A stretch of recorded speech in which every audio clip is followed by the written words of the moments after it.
That's what that swelling feeling feels. Okay. Yeah, yeah, it was inflamed.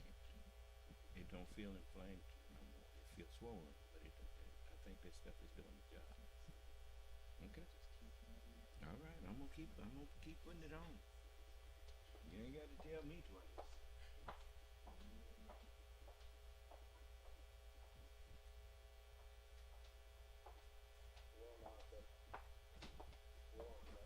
Okay.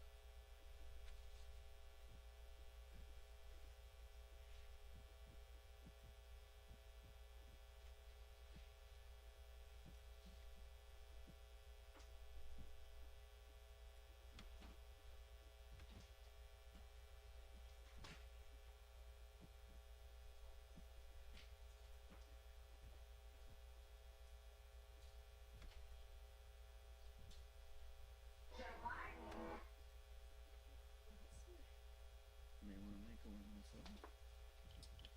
That's no big.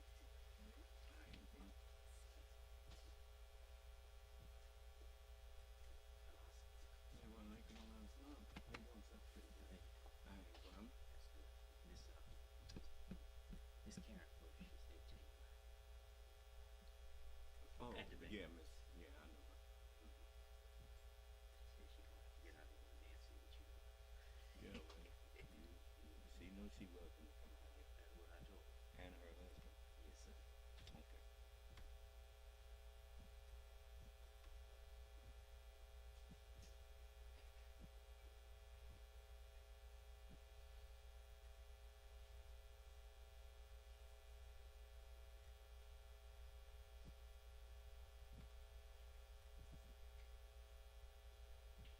Brother Michael, you can start the recording. Conference recording started. Conference recording started. The recording has started. The largest public investment in social infrastructure and environmental programs that is actually finishing what FDR started, that LBJ expanded on, and Joe Biden is attempting to complete. Programs to address education, medical care, urban problems, rural poverty, transportation, Medicare, Medicaid, labor unions. And he still is working on it.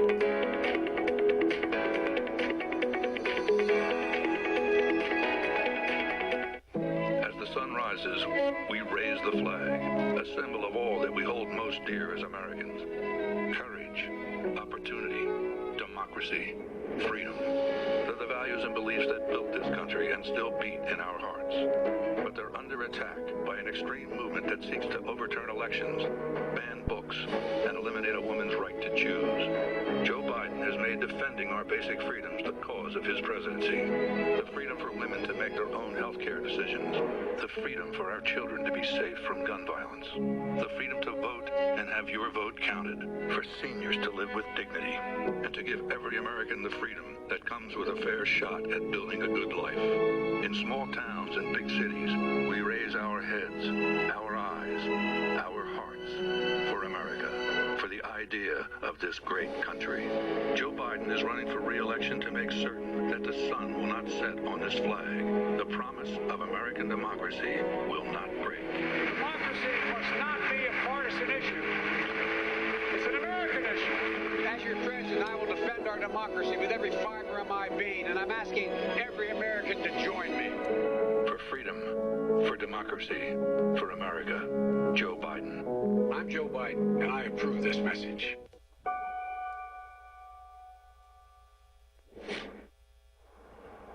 The bottom line is, if you can't admire Joe Biden as a person, then it's probably you got a problem. You need to do some self-evaluation, because what's not to like? Here's what I can tell you, that life can change just like that. don't take it for granted. Don't take relationships for granted. I called him after Bo died, and he basically said, well, Bo was my soul. We've talked for a long time. He came to my ceremony and said some of the most incredibly heartfelt things that anybody could ever say to me. And he's the nicest person I think I've ever met in politics. Is that right? He is as good a man as God ever created, and we don't agree on much. But I think he's been dealt a really gut blow. I think he focuses on what he's got to do, not what he lost. His heart's been ripped out, but he's going to make sure that the other members of his family is well taken care of. And he started talking about his grandkids. More worried about them than anything. We just talked about the future. Yeah. He started talking about the future of his family.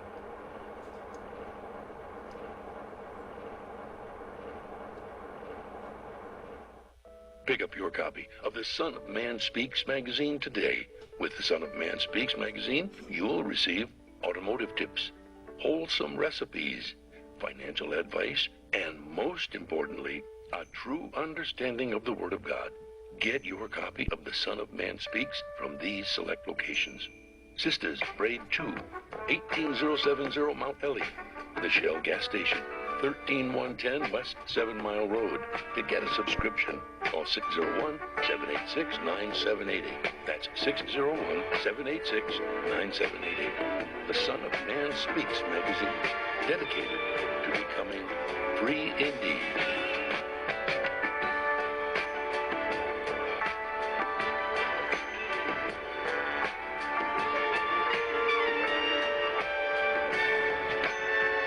Attention, brothers and sisters, viewers and listeners, now available. Your Son of Man Speaks magazine digital subscription. Your digital subscription to the Son of Man Speaks magazine will also include our monthly e-newsletter, both delivered to your inbox. If you have any questions regarding the digital magazine subscription or digital newsletter, you may send an email to ShabazPrinting at thenewnationofislam.com. That's ShabazPrinting at thenewnationofislam.com. Or call 1-601-786-9788. That's 1-601-786-9788. You can also subscribe online. Visit www.thenewnationofislam.com and click on the magazine tab to register for your online subscription.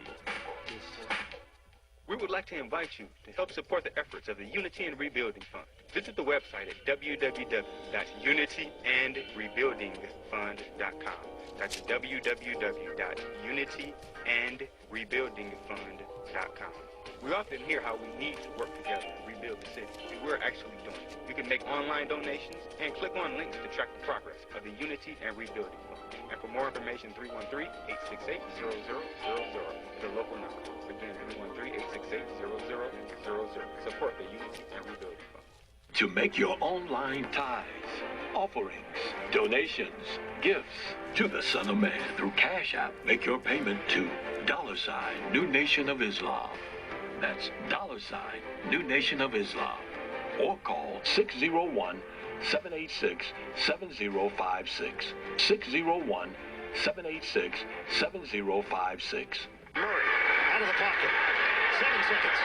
6 seconds. Murray, he's the downfield. Oh, man, the power's out again. You have reached Quality Construction and Engineering, your #1 emergency generator source. Power outages can be unpredictable, inconvenient, and disruptive to your life. With a backup generator, your life goes on uninterrupted with power when you need it. Not to mention the peace of mind of having your property suited to weather the storm. Whoever would have thought in Houston, Texas, that we would have an ice storm? It did happen, and that Sunday night when it came in, I got up and looked out the front door. Everything was pitch black. It was horrible. Something out of a novel or a science book that you had never seen before. Once the lights went out, my generator popped on. It ran 55 hours. The only one had lights. Get your backup generator installed with Quality Construction.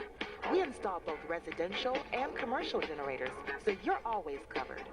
Schedule your consultation with us by calling 1-855-876-9370. That's 1-855-876-9370. Or visit us online at www.powerqec.com. That's www.powerqec.com. Financing is available with low monthly payments and 0% interest for 18 months. That was the best investment that we could have ever made. That's my backup, the generator. Generators with quality construction, built tough enough to weather the storm. I just used your other one though today because it was, look, it did 2 drips and I was like, oh, I can use my umbrella. My homegirl was talking about me. I'm like, don't talk about me. With our umbrellas, our customers are turning a drab day into a fab day. After all, representation matters. In other words, rain or shine, we've got you covered. Introducing Designs by Deej, your one-stop gift shop for all things handmade and unique. Our products range from our most popular umbrellas, blanket and pillow sets, handmade coasters, and other statement pieces that showcase the beauty of our melanin and natural hair in a beautiful and empowering way. You can find our brand at the Sister Shop locations in New Jersey and Atlanta, Georgia, or you can visit our website, www.designsbydeej.com. Again, that's www.designsbydeej.com.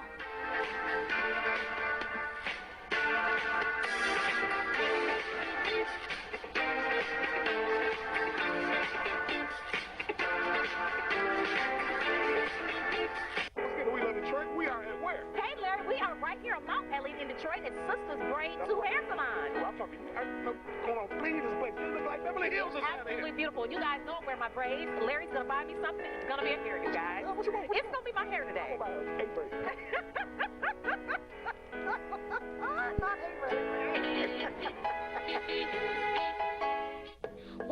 Welcome to this week's edition of We Love Detroit. I am on Detroit's east side at Sister's Braid 2, a beautiful hair salon. I am here with the CEO, Miss Crystal. How are you today, Miss Crystal? I'm good. Thank you. I am so excited to be here. Everybody know I love my hair and I love my braids. Typically, you guys know, but you have to tell us, how did Sister's Braid 2 get started?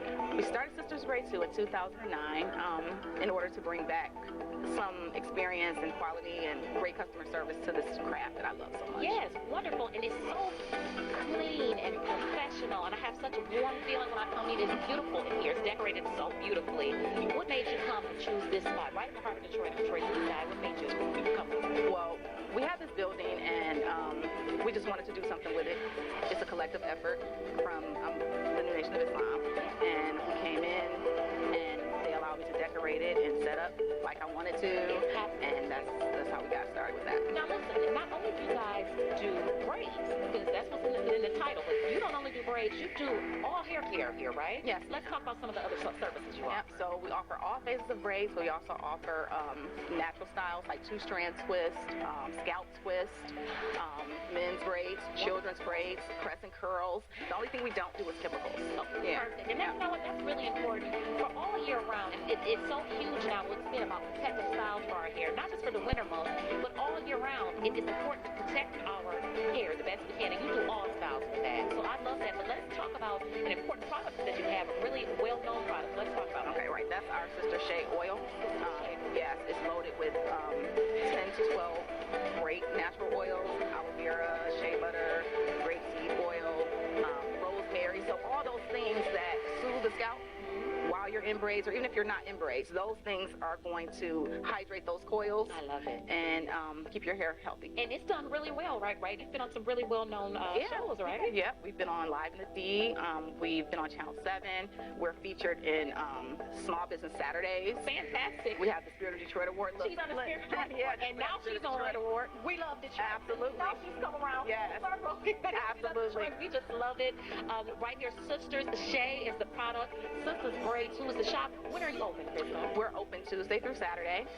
We start as early as 8 a.m. We take our last appointment around 6 p.m. So appointments, because you want to make sure that you're being considerate of others' time. Yes. And because that's something that's very important right. to us. In order to give that comfortable quality service, we feel like the only way to go is by appointment. That's right. As soon as you get in, you're getting in the chair, you're getting serviced. My favorite. I will definitely be coming down. Okay, that's not great. You guys must too. It's beautiful in here. Over a decade of experience, wonderful customer service. It's so beautiful in here. I have to say again, right here on Detroit's east side on Mount Elliott. Sister's great too. Yes. You have to come down. They got to come down and see us, right, Chris? Yes, absolutely. Because we love Detroit. Yes. We love Detroit. Yes. We love Detroit. One more time. We love Detroit. Hey, another show, Gentry. Larry, wasn't that so nice? It was so fascinating. You know, it's amazing what people can do when they put their mind to. Absolutely, especially in this beauty industry. You guys have to make sure you come on down to Sister's Grade too. This is a Jew. Yeah. In my own neighborhood. Larry didn't buy me a style today, but at least I got an appointment for next week. I gave you a smile. Oh, sorry. SOS Graphic Design provides agency-quality professional graphic design services from established companies to startups and individuals, creating a simple logo to complete rebranding and delivering visual communication with print media. Everything SOS Graphic Design does has a single unifying objective: to set your business apart. We are at your service. Call 313-342-2166. That's 313-342-2166 or online at www.sosgraphicdesigns.com. The views and opinions expressed on the following show are not necessarily the views and opinions of WHPS, its affiliates, management, or sponsors. Brothers and sisters, are you tired of reading the Holy Scripture and not really understanding what you read? And if you're reasonably sure, have you ever tested that what you feel you know with someone that has a different view than your own? Then let's talk with one another. Then let's reason with one another on a Scriptural Discussion with the Son of Man every Wednesday at 9 p.m., Friday at 9 p.m., and Sunday at 12 noon on WHPR TV Detroit Live, 88.1 FM WHPR, and Comcast Cable. Why don't you call and discuss the Holy Bible, and if you have one, the Holy Quran, and come to an agreement about the Holy Scriptures and their true meaning? You can call in live on the air at area code 313-868-4336,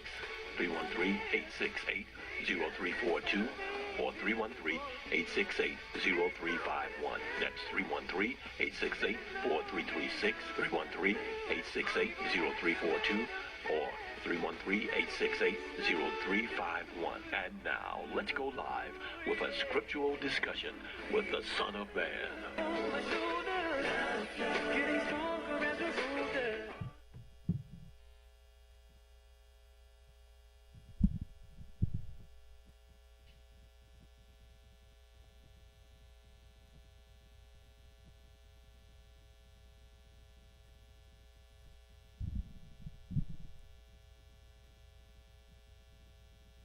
In the name of Allah, the Beneficent, the Most Merciful, the Truthful, and the Most Just, I greet you all once again who are hungry and thirsty for the true understanding of Allah's Word.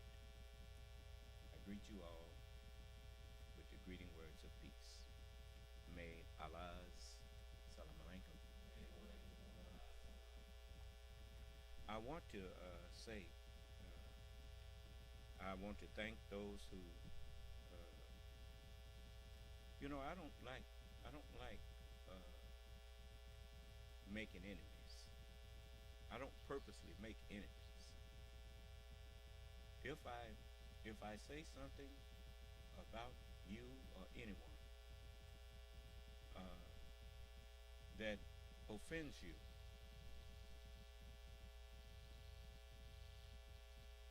tell me. And if what I say is the truth, then this is the one thing I know about myself.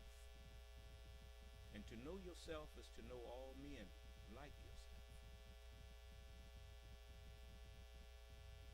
I don't think none of y'all came here by way of other than a pregnant woman. So we all got that in common. The one thing that makes a man change his way of thinking or change his way of doing, the surest way is to shame him. If you cannot put shame in a person, you can't change them. Because you cannot convince them to change if you don't first convince them to be ashamed. Shame is a wonderful thing. Every emotion, everything that Allah put in us is to help us fulfill our duty. And our whole duty is to fear God and keep his commandments. Now, that is the way the scripture puts it. But what that's really saying is our whole duty, just like the duty of a car, if it could talk, if it could hear, the duty of that car is to transport man where man wants to go and get him there in safety and everything that car was designed for, generally in safety and in comfort. When that car does that, man is happy, and the car it is kept up. You notice most rich people, you can buy a rich man's used car, and oftentimes that used car is in better shape than new ones. Because whatever was wrong with it, when it came off the assembly line, it may have had a few flaws in it. But you can rest assured, if it's the rich man's car, he done got all that out of it.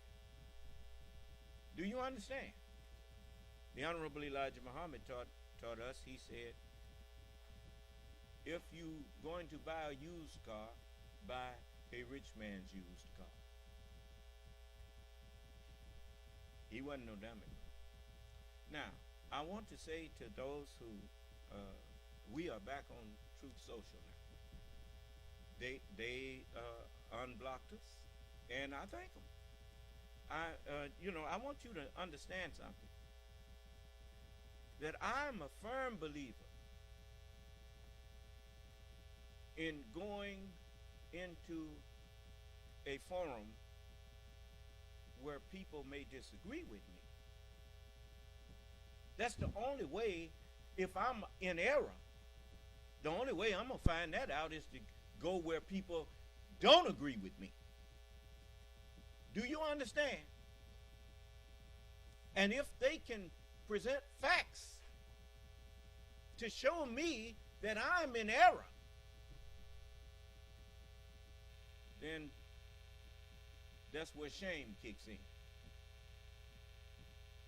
That's why the scripture says, study to show thyself approved unto God, a workman that needeth not to be ashamed, rightly dividing the word of truth.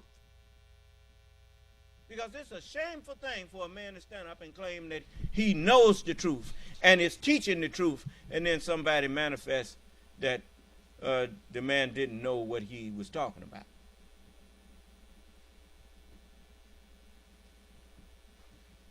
But the only way that he's going to know that he's in error is somebody got to tell him the truth. Somebody got to say, hey, you wrong, man. And this is why. So, I'm not going to start over on that indictment, but I am going to take up where we left off. But it's something that I want to ask you. You remember I told you we gave every people their language. Black people gave everybody their language. How do you know that?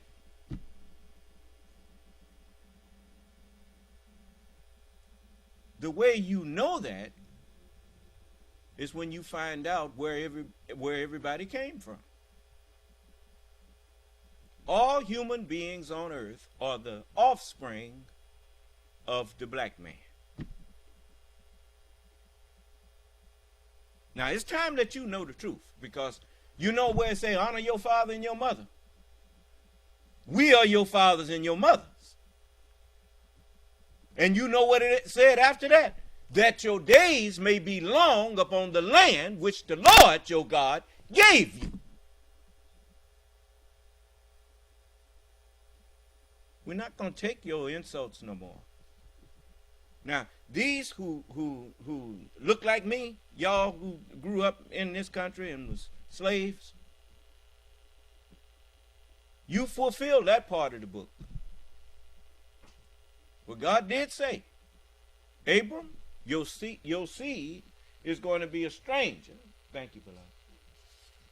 It's going to be a stranger in a land that's not theirs, and they are going to serve them. How many of y'all saw Spook who said bat it up? If one place it kind of tickled me, and as he was, what was his name? The star, Freeman. I think his name was Freeman, wasn't it?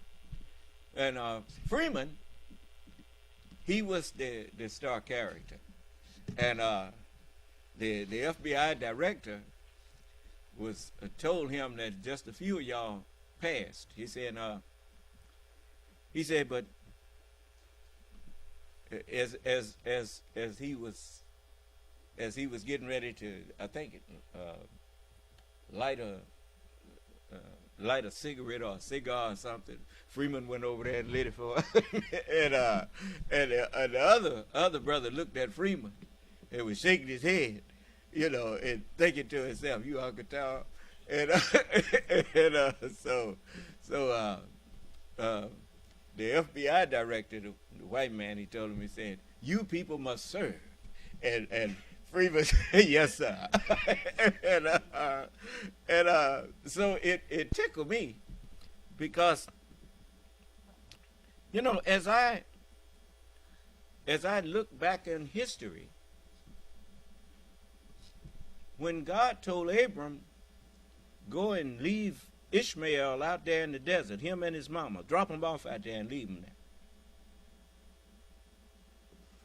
Abraham obeyed him. And Ishmael and Hagar, she didn't complain either.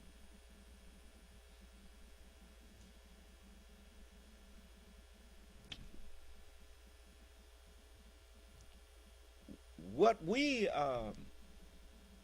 we did in coming here was fulfill Scripture. Genesis 15, the 15th chapter, starting at the 12th verse. That was the prophecy. And the day of judgment was prophesied of in there. And also that nation whom they shall serve will I judge. It's just like when I said what I said about, if you want to hinder me from reaching people and from whatnot, that's going to get you hell. Because you working and trying to stop my words from reaching people. This day was set aside for me. I am the Lord. And it would do you well before you act a fool with me. It would do you well to listen and make sure that you understand who you acting a fool with. Do you think I could have lasted here for the past 40 years in Mississippi talking about white people like I do if I wasn't somebody special?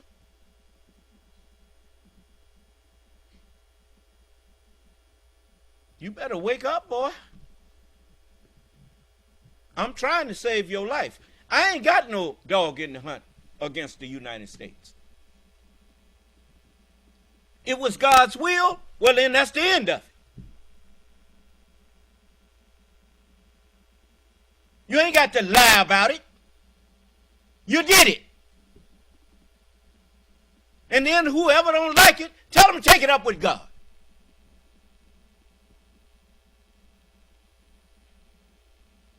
If he ordained it, I accept it. Now he has ordained that I am the Son of Man, and I am here to set you free.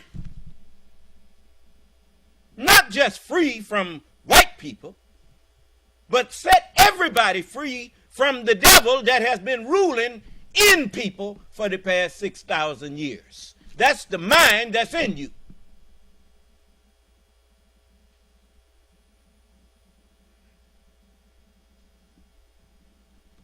The whole earth is the habitation of devils.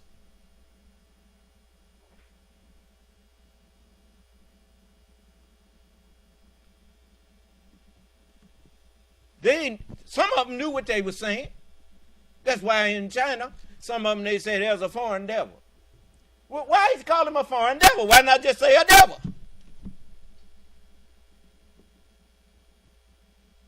Because they know that the devil is in them too.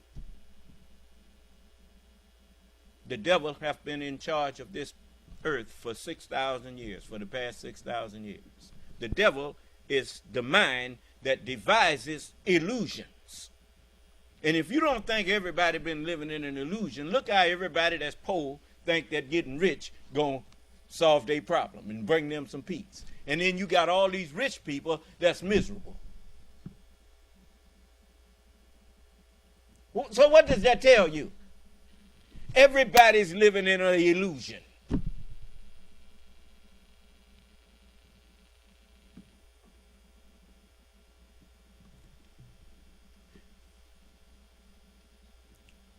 When you, I'm going to get to the indictment in a minute, but I need you to understand what time it is.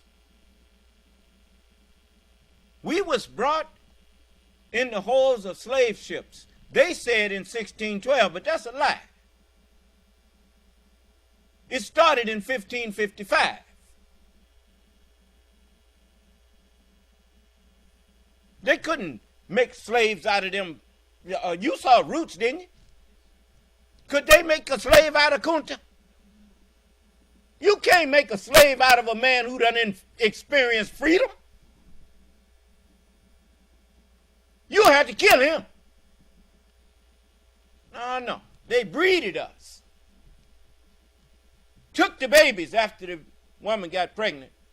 Took the baby, raised the baby up without the knowledge of ourselves. That's how the 400 years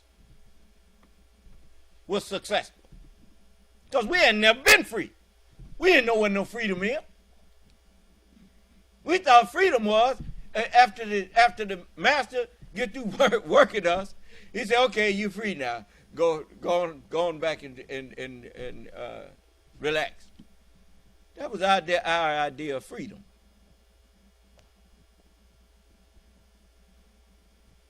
That's why he was very careful not to let us get educated. 300 years worth.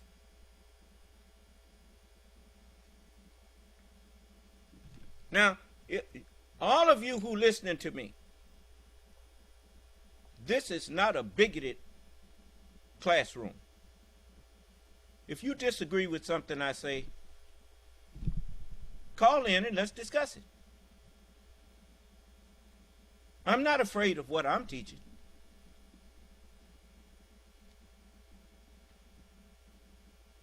And you can be white as snow or black as tar or any color in between. It don't make no difference to me. You don't even have to give your name. What's important is what you want to discuss, not who you are to discuss it. We are human beings. That's enough.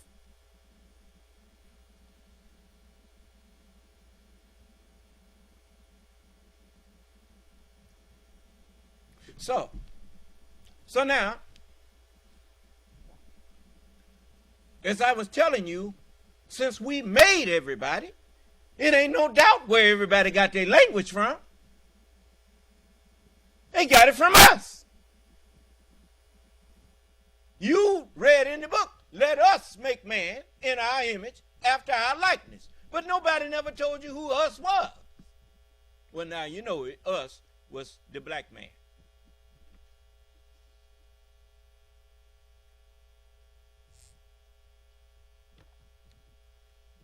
So I want to let you know, I remember the messenger said, he said, a true father loves his family or his children regardless to how they act. And that's the truth. It's just like me. My daddy used to, man, he said, come here, you crazy monkey. And you know, and he said in front of my friends. And they just fall out laughing. And that was embarrassing, man. I thought that old man hated me. I said, he always embarrassed. But you know what? By him embarrassing me, he didn't have to say crazy monkey to me no more.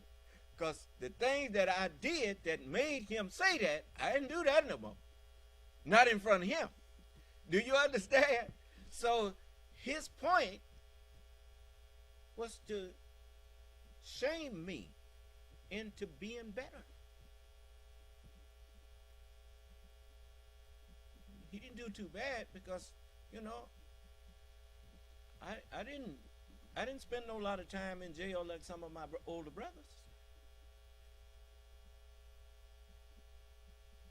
Even one of my best friends, Rudy, his father pulled me to the side one day and he said, Marvin, promise me something. I said, what is it, Mr. McFrazier? He said, promise me that you'll never go to jail. He had seen so many of my brothers go to jail. I had 5 older brothers. And they get up some size, they start drinking and doing some stuff. They wind up in jail. And so I said, I promise. And I kept that promise. I didn't go to jail except, you know, with the little stuff y'all know about they put me in jail because I wouldn't give my baby to the state and all that kind of stuff. And they paid for that. You know, I've got a ticket and got, you know, got a warrant out on that. But I ain't never been to jail for no heavy stuff. You know. So between, you know, all of our fathers, you know, I grew up in a neighborhood where fathers and mothers was raising children. There wasn't no bunch of single parents when I was growing up. Everybody, you know, it was Mr. and Miss Hoffman, Mr. and Miss McFrazier, Mr. and Miss Taylor, Mr. and Miss Allen. All of them it was Mr. and Mrs. You see? So, you know, I had a daddy. I didn't realize how blessed I was in that time period. But why am I saying this? I'm saying this because there's lots of people don't know anything about me. They're just now meeting me. And I want them to know about me. I want them to know that I grew up in the United States of America. Whether I admit it or like it or not, I'm an American in my brain.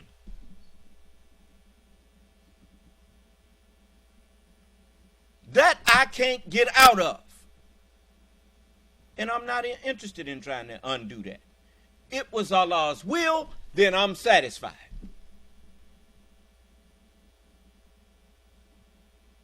In order to judge white people, I had to become white people. So I went to school, elementary, junior high, and high school in the United States of America, reading white textbooks that written by white people, and the mind that was in me is the mind that came out of them books and white people's education. If you asked me who the father of my country was, I said George Washington, not even realizing I ain't got no country. It's white people's country. But now I know myself and I know white people. I know what's mine and I know what's theirs. Do you understand? The Honorable Elijah Muhammad woke me up to all of this. And he knew that once he woke me up, the mind that I was destined to have in me was Christ. I already had the mind of the devil in me. Now I needed the mind of Christ. You see that? That lion with the lamb now? The lion is the beast. The lamb is representative of the prophets. Remember David, and he said, we are his people and the sheep of his pasture. And another place Allah said through Jesus, I send you forth as sheep in the midst of wolves. Therefore be ye wise as serpents and harmless as doves. That's why all of the prophets, none of them until Muhammad, none of them went to war. But when Muhammad was persecuted and the Quraysh was trying to destroy him, Allah revealed to him, persecution is worse than slaughter. Fight back, and I will fight with you. And if there's 10 of you, you will overcome 100. And if there's 100 of you, you will overcome 1,000. And so Muhammad declared war on Mecca and went back to Mecca and conquered it. And they was getting ready to slaughter them people. And Muhammad said, oh, wait.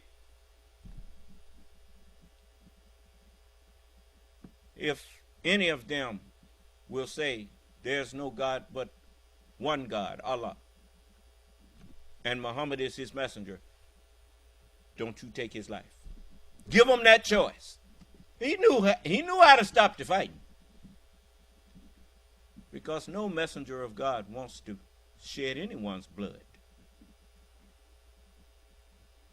God is the God of peace. The scripture also says that the work of righteousness shall be peace. And the effect is quietness and assurance forever. Why do you think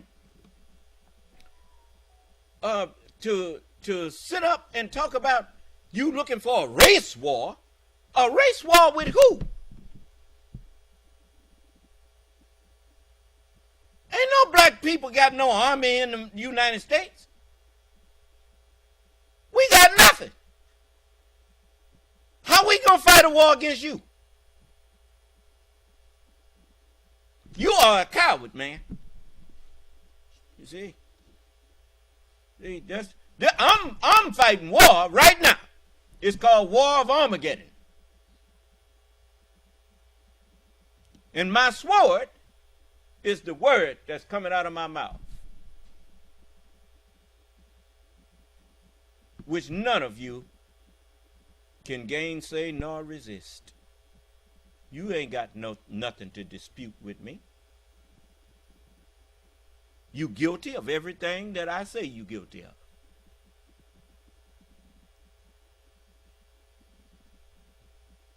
There ain't nobody on the planet righteous.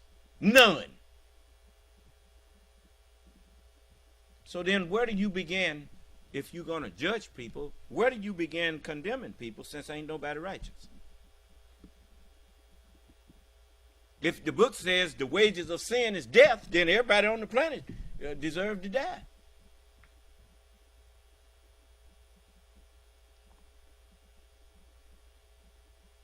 And since sin afflicted you, it afflicted me too. So if we gonna kill everybody that's done sin, well then ain't nobody left on the planet. I tell you what, I got a better idea. Let's just forgive everybody. How that sound?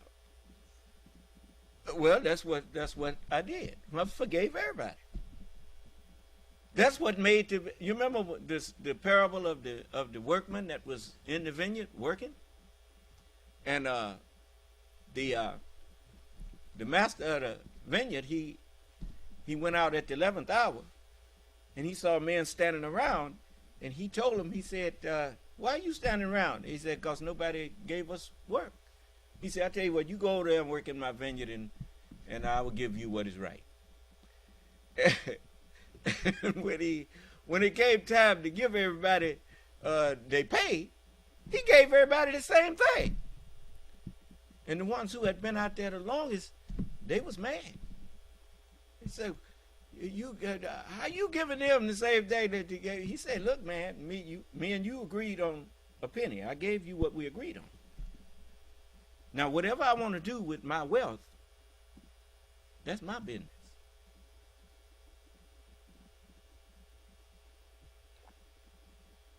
So, I'm not trying. If I could have reached Donald Trump after telling him what was in his mind, he should have wanted to talk to me. I told him what he meant by what he was saying to my drain the swamp. I said, he talking about he gonna get rid of your government. I told him that. Now they waking up to what he was doing. But I said that way back in 2016 when I spoke on him.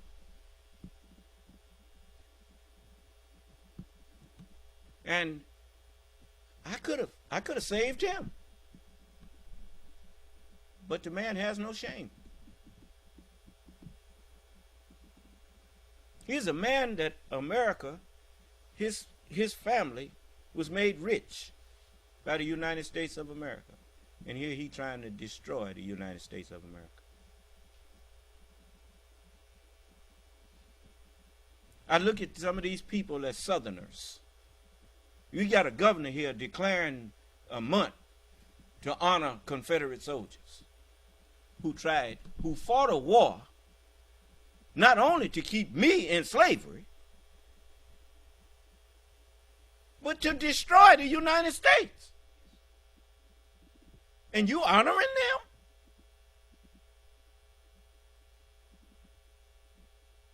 And you know the sad part? They hear me. Why don't you come in here and tell me I'm wrong? I don't understand. What month in the year does Germany honor Hitler?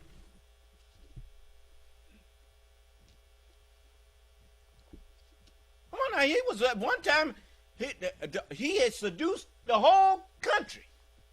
How come they ain't honoring Hitler today?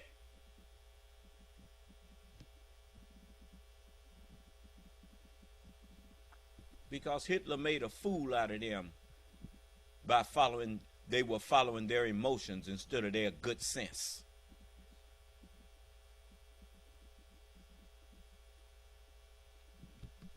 Good sense will tell you when somebody try to get you to do something evil or whatever to somebody else that you don't seem to think is evil. Ask yourself, if this was me, this was being done to, would I go for that?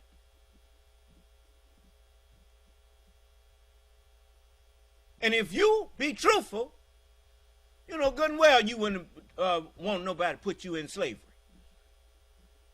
You know good and well you wouldn't want nobody to tax you and then don't let you have some say-so in the government that you paying taxes to. You know you wouldn't want that. You went a war. You fought a revolutionary war to stop that. Then why are you now trying to do now what you got mad when King George did it to you? Now you wants to be king to do it to others. That monkey ain't gonna swing. I'm telling you now. You all of you that felt that tightness in your forehead, that's your only warning. I'm not here to beg you.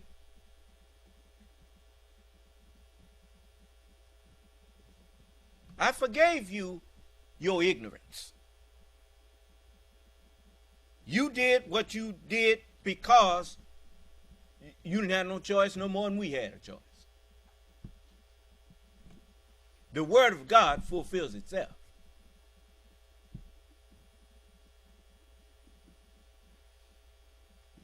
You don't have to wonder what a man gonna do when you the one that put the knowledge in his head. You already know what he gonna do before he do it. If you was his only guardian and his only teacher, you know everything that man knows, and you know what he gonna do. Do you understand?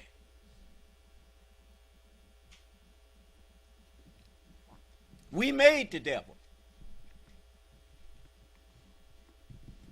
And he tried to tell us that he was going to make evil fast seeming because we judged him and made him erring. He thought we had made the mistake. We didn't make no mistake. There wasn't no mistake. Yaqub knew exactly why he was making the devil. Just like a scientist knows exactly why he's culturing a virus. He intends to study it and come up with a vaccine. But in order to come up with a vaccine, you have to culture the virus. In order to come up with the Son of Man, we had to culture the devil.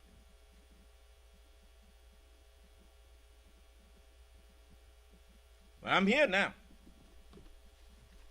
And your maker told you, remember the Sabbath day to keep it in accord with the Holy Scriptures. Now, do any of you disagree?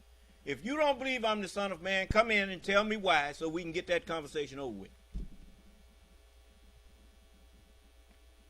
I mean, you got a right to question me. You can bring your preacher. You can bring your email. You can bring whoever you want.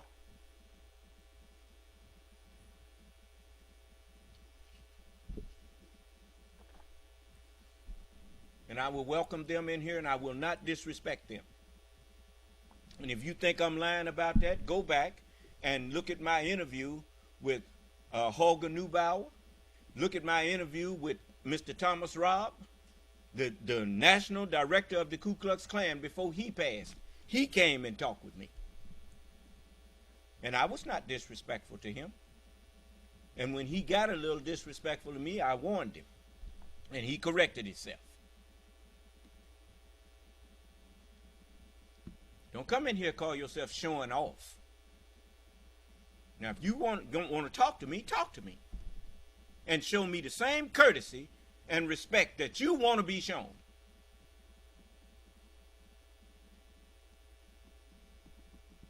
Because I don't blame no creature for being what he was made. When we look like talking about we made the white man the devil and then blaming him for what he being the devil. Wasn't his fault. That's our fault.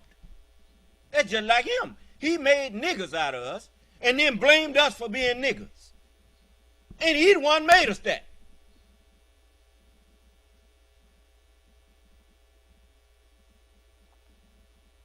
No. Well, the time for all of this stuff, mocking each other and all that and disrespecting each other, that time has ended. The time for it is gone. Respect everybody. And everybody will respect you. Now, I got one question for you before I go into the reading of this indictment. Since nobody is doubting that I'm the Son of Man. See, that's a good way to start. You see, if you doubt that I'm the Son of Man, you're not going to pay no attention to what I'm saying to you. But if we get that out the way, then we can have a serious class. Because right now, every one of you, not just you here sitting looking at me, but you who are on different continents, you are being put on the level of all of the prophets. Because the resurrection is not as Jesus told the man when they asked him about the woman that had 7 husbands, and they asked him in the resurrection, all of her husbands died, and finally the woman died. Now in the resurrection, whose wife will she be? And Jesus said, you do err not knowing the kingdom of God. In the resurrection, they neither marry nor are given in marriage, but are become as the angels. What do you mean as the angels? The angels were taught by Gabriel. That's why all of them said the Spirit of the Lord was upon them. Because the Spirit of the Lord, it represents the man of God. The mind that would be in the Lord himself. That mind was being created through them. You get your 12th grade diploma, right?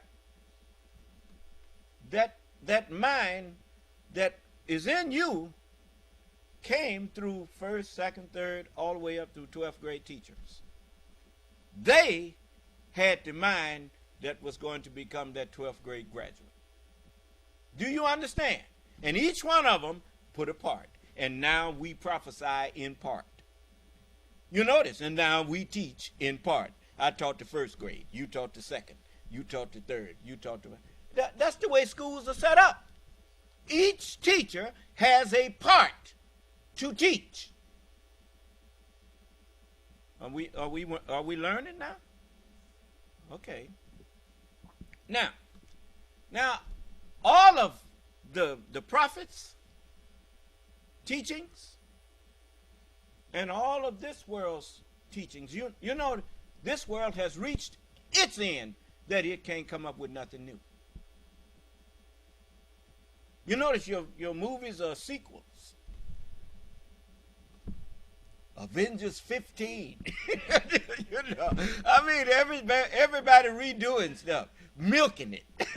Why? Because they ran out. I'm the only one got something new. Do you understand? Everything else, that which has been, will be. And that which will be is that which has already been. That's in Ecclesiastes. There's nothing new under the current sun of perdition. You see? So now, you see they even trying to reset like one of them game boards. Want to reset back to 1940 and put black people back in their place. They're gonna put us back. No, that wasn't our place. You know, that is the place we put ourselves so you could rule. Remember, it says that God rested after he did his work. He rested so that the devil could get busy. Do you understand? Objects in motion, objects at rest. Huh? Well, God rested. And then he told you 6 days, 1,000 years, as the book says, a day with the Lord is as 1,000 years. Well, 6 days shall you labor and do all your work. 6,000 years. And they taught us that in our, this Caucasian science teacher I had, his name was Mr. Jesse, in junior high school. I didn't have no bunch of white teachers, even though all my teachers was white, because the knowledge that they were sharing with me came from the white man's civilization. They just had, and you know, Al Jolson showed it when he put blackface on. But he said they black people, but they got white minds. Do you understand? That's why it's so easy for you to go and move into a white neighborhood and feel just happy to be in there. Why are you happy? Because the mind that's in you is white. And you want to be around white people. So, you know, I understand. I mean, that's natural. The problem is, you don't realize it. Because if you realized it, you would know you need to resist that.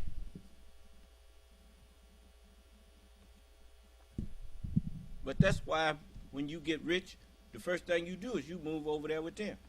You don't think about building up where you at, because these niggas is crazy. That's what you say. Well, you ain't wrong. We are crazy. They drove us crazy. They made us crazy. The first step to,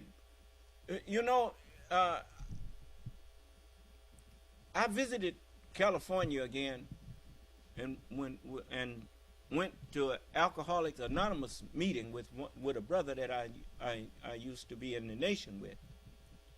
He had got back on alcohol,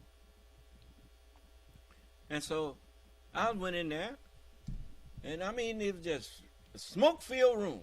I mean everybody smoking like a freight train, but they getting up saying I'm an alcoholic. And that's the first thing you have to acknowledge. You don't get up saying, I got a drinking problem. Said, no. Say it. You are alcoholic. Because they want you to admit that that's what you are, so that you will know that you can't ever take a drink. One drink is too much for you. Do you understand? And so they make you admit that you're an alcoholic. And so if you don't first admit that you just a black-skinned white man and black-skinned white woman, you ain't never going to overcome the mark of the beast. Because you look in the mirror and you don't see who you really are.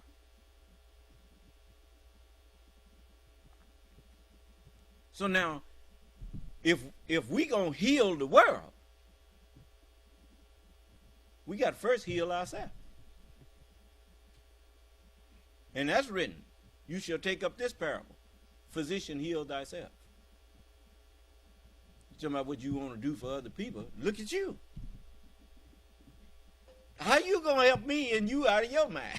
That's what anybody could say to us. I mean, it ain't be right.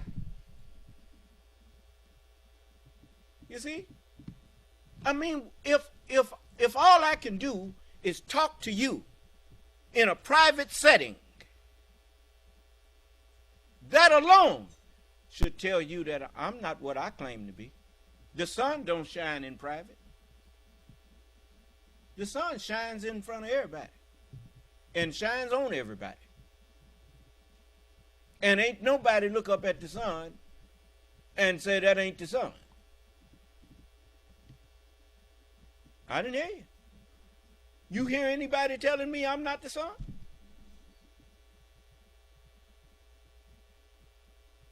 You used to.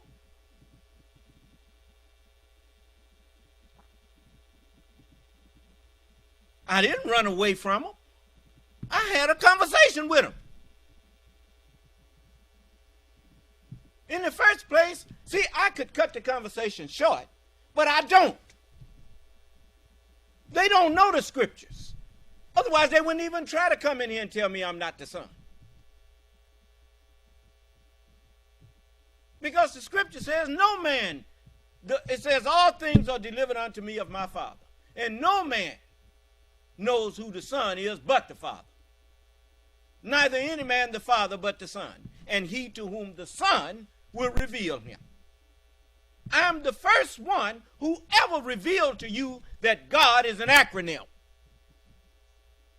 And it means grantor of dominion. Now, how did I know that? I'm the Son. And I revealed the Father to you. The Father is the truth.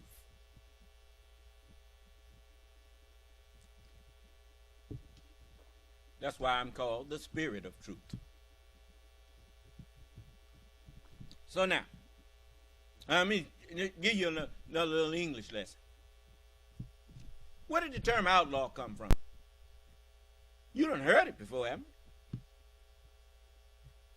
I remember Clint Eastwood played in a movie called The Outlaw Josie Wells. And you hear people talk about outlaws all the time, right? And most people don't even know what that term means.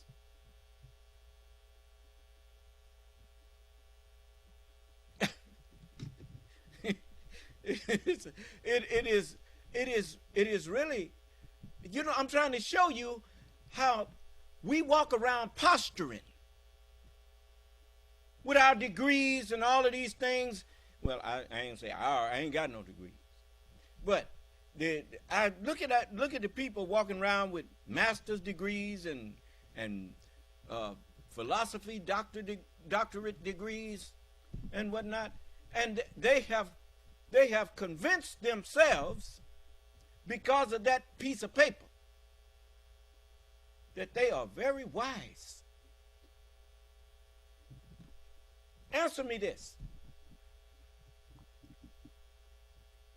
If the world has so much wisdom, why is it on the brink of destruction? Why there's no peace nowhere in no country? You got people trying to install a dictator in one of the greatest, matter of fact, in the greatest government that's not a dictatorship, but has exceeded in greatness, in wealth, in education, in every way. The United States excelled the nations. And these people were trying to dismantle this to copy failed dictatorships.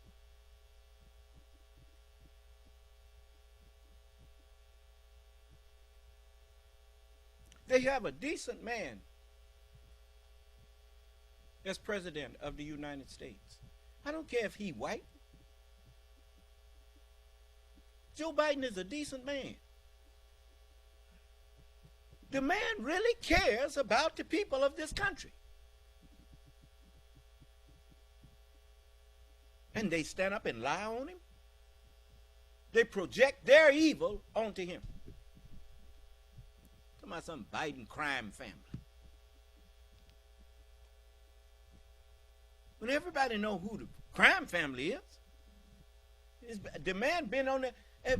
Do you know that from the time Donald Trump started running for president, ain't a day went past that he wasn't in the news? We ain't never had a president in this country that was in the news every day.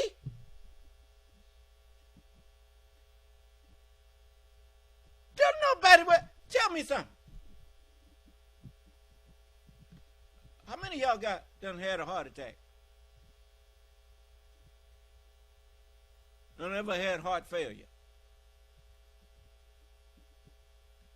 Well, then I bet you go all day, all week, all month, all year, and you never even think about your heart. You know why?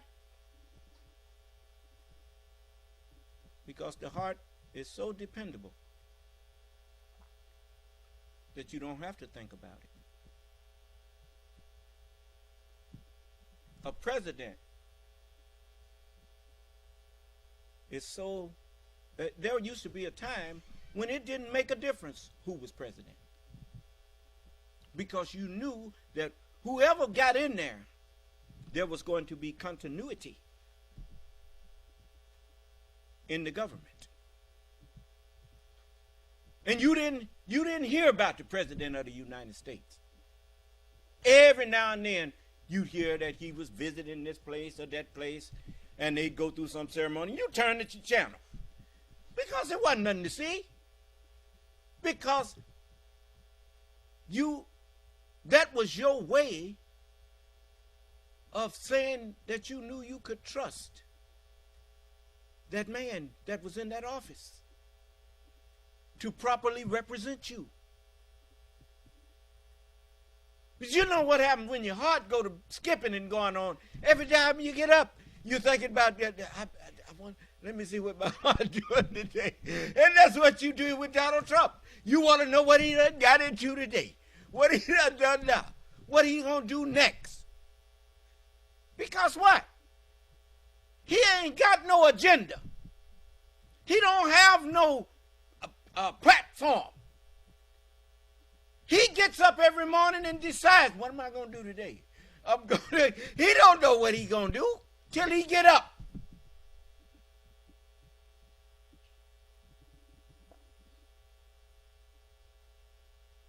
If I'm lying on him, come and show me.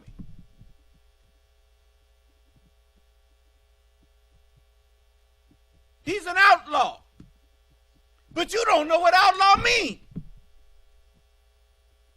So what is the point of me telling you he's an outlaw if you don't know really what the term means? I'll show you what it means. Turn to the book of Revelation, the last chapter.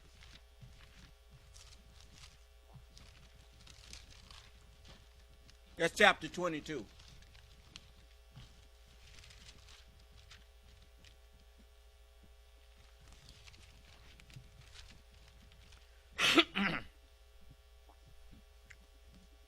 Now it says, now this is the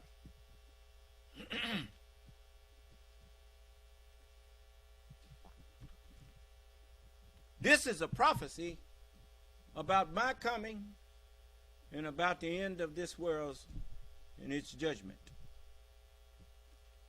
This is I'm going to start at the first verse. We're going to go a little over it tonight because I want to try to read the whole indictment tonight. What's left? I left off on page 13. So we got about 30-something more pages to go. Approximately 37 more pages. Now, it says,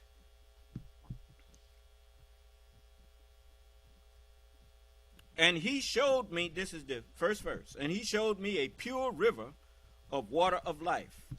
Now remember now, the scripture says that whosoever believeth on me, out of his belly shall flow what? Rivers. And you notice a river of, I ate up the scriptures, and now rivers flow out of me. But the rivers that come out of me, they're not confused. They're not filled with personal opinions. They are filled with understanding. And that's what this is saying. And he showed me a pure river of water, of life. Remember Jesus said, the words that I speak unto you, they are spirit and they are what? Life. So the water of life is the Holy Scriptures. But I'm giving them to you pure. And it says, clear as crystal. Is it crystal clear? All right. Then it says, proceeding out of the throne of God and of the Lamb. Where's the throne of God? Who is God? Come on now, come on. The truth.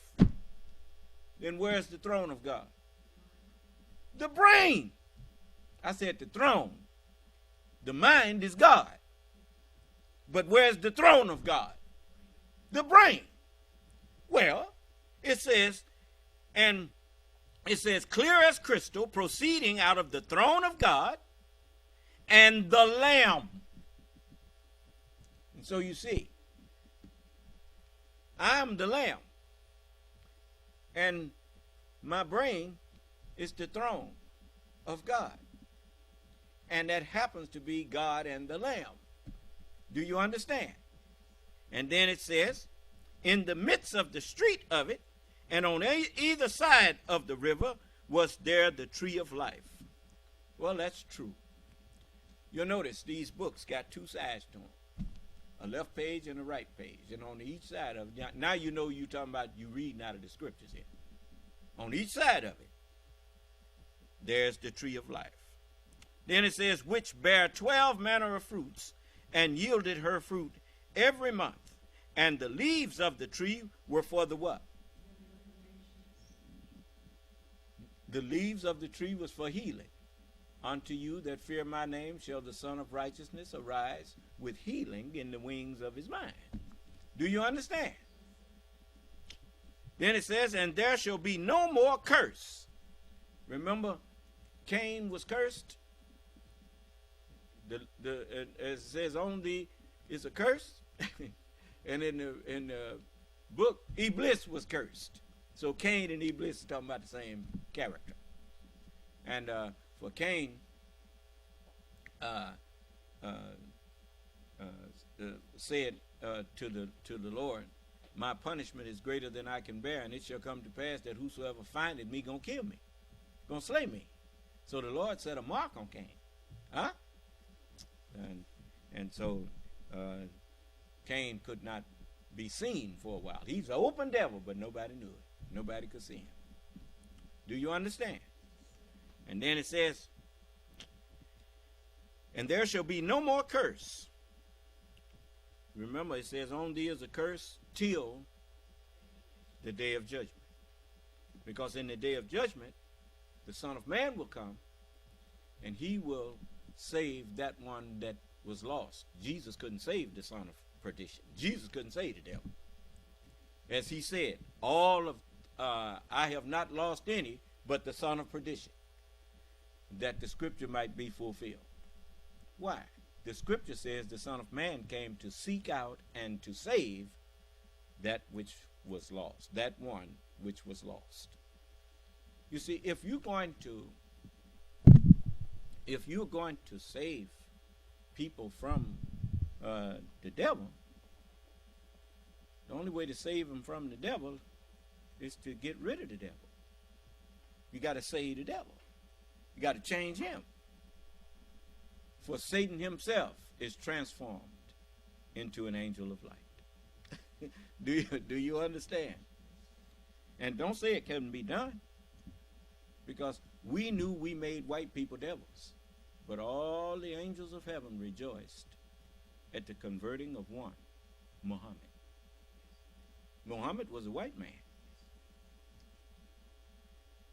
and he was a righteous Muslim. You see?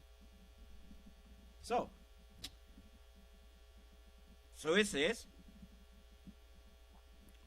there shall be no more curse, but the throne of God and of the Lamb shall be in it, and his servants shall serve him. Well, that's what the prophets do now.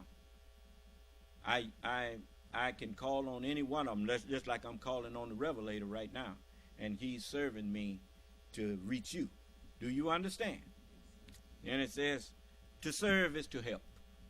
Allah told them, you shall believe in him and you shall aid him. And that's what I'm using them for. They are my teaching aids.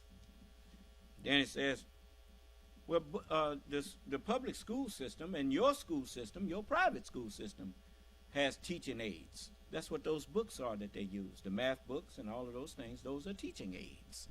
Do you understand? Another word for aid is what? Is help. Then it says, and they shall see his face. Yes. We shall root out whatever of rancor is in their breasts, as brethren on raised couches, what? And you see my face now. And as is written, they shall see his face, and his name shall be in their foreheads. He had a name written that no man knew but he himself. And he was clothed with a vesture that had to stay dipped in blood. What has to stay dipped in blood? Flesh. The word is now clothed in flesh, and his name is called the Word of God. And my name is in your forehead now. I'm putting the Word of God in your forehead. Then it says, and there shall be no night there. And he called the darkness what? And what's another word for darkness when you're dealing spiritually? Ignorance. There shall be no night there. And they need no candle night, neither light of the sun. For the Lord God giveth them light, and they shall reign forever and ever. And then it says, and he said unto me, these sayings are faithful and true. These, and it says, and the Lord God of the holy prophets sent his angel. Who were the prophets? They were what? They were men. Is that right? The Holy Quran closes telling you to seek refuge in the Lord of men, the King of men, the God of men. And the men that it was telling you about was the prophets. And says, and the Lord God of the holy prophets sent his angel to show unto his servants the things which must shortly be done. Who is his angels? His word. He maketh his angels spirits. Do you understand? Then it says, behold, I come quickly. How fast does light travel? That's pretty quick. Yeah. So thought travels at 186,000 miles per second. How you know that? They measure brain activity. When there's no brain activity, there's no bunch of lightning flashes going on in your, no electrical impulses going on in your brain, then you brain dead. You ain't talking. You ain't saying nothing. You ain't thinking. And so the electrical activity in your brain is your thoughts. That's helping to generate your thoughts. Do you understand? You notice we say generate your thoughts. Yeah. Then it says, and I, John, it says, behold, I come quickly. Blessed is he that keepeth the sayings of the prophecy of this book. Blessed is he that keepeth the sayings of the prophecy of this book. But why? Because when you familiarize yourself with the material that's in the book, then when the teacher stands up to discuss that material, it is familiar to you and you start to understand it. And that's where enlightenment comes. And so we sent these books down to clothe your mind.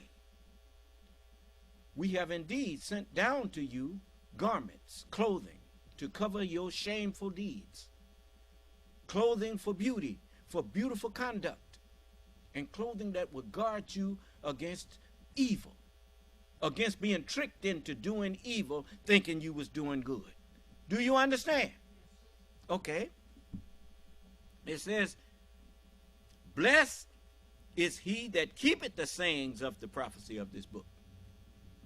And I, John, saw these things and heard them. And when I had heard and seen, I fell down to worship before the feet of the angel which showed me these things. Then said he unto me, see thou do it not. For I am thy fellow servant, and of thy brethren the prophets, and of them which keep the sayings of this book. And all of them told you to worship God. They didn't tell you to worship. Allah didn't send his messengers to tell them to prophesy and worship prophecies of themselves. He told them to prophesy and worship prophecies about the coming of the Lord. And I am the Lord. And they all worshipped me. See, most people, you never knew what worship meant. It's two words, W-O-R-D and S-H-I-P. When you open your mouth, you are shipping words from your mouth to somebody's ear. Word shipping. Huh? UPS say they got the tightest ship in the shipping industry, but they don't. The tightest ship in the shipping industry is man. We ship things out much faster. Do you understand? And they reach their destination. How did they? Okay. Then it says, then saith he unto me, wait, see thou do it not, for I am thy fellow servant and of thy brethren the prophets, and of them which keep the sayings of this book. Worship God. And he saith unto me, seal not the sayings of the prophecy of this book, for the time is at hand. Remember before it said, when the seventh angel shall sound, the mystery of God shall be finished. No more sealing up the book. I'm opening the book. No, you're going to understand now, because you're being judged now. And what is it, son? Excuse me, sir. Christopher Gooden says, light travels at 186,000 miles per second, not thought. You don't know what you're talking about, brother.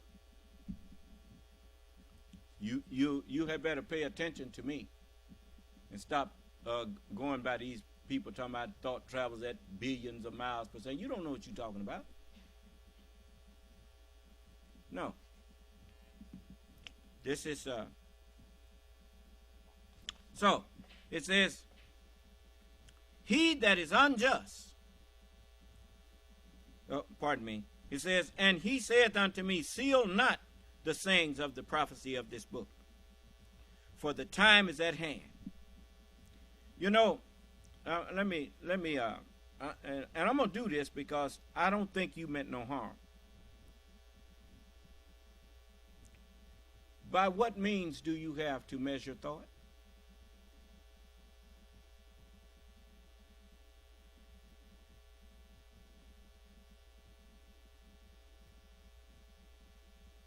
You see, we measure. It's just like when we measure distances in space. We measure it by light years. Because that is the fastest means of measuring things.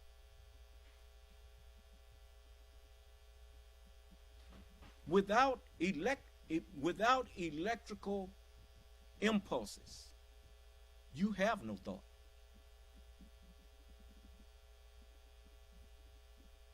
So, you know, I don't jump on somebody's train just because they say something that sounds heavy. The messenger didn't never teach us that this stuff that these people out here saying about thought travels of 2 billion miles and all that old kind of stuff. The messenger didn't teach no foolishness like that.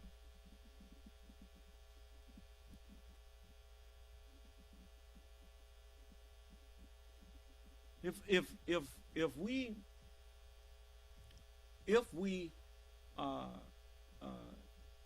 have a means other than light to measure with, we would have been using it.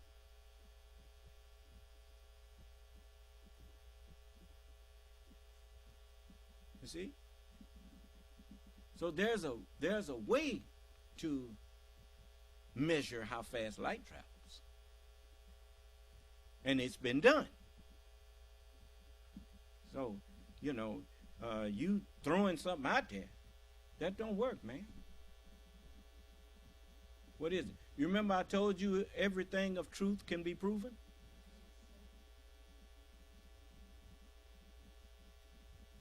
Now, what? He says those are actual facts according to... No, sir.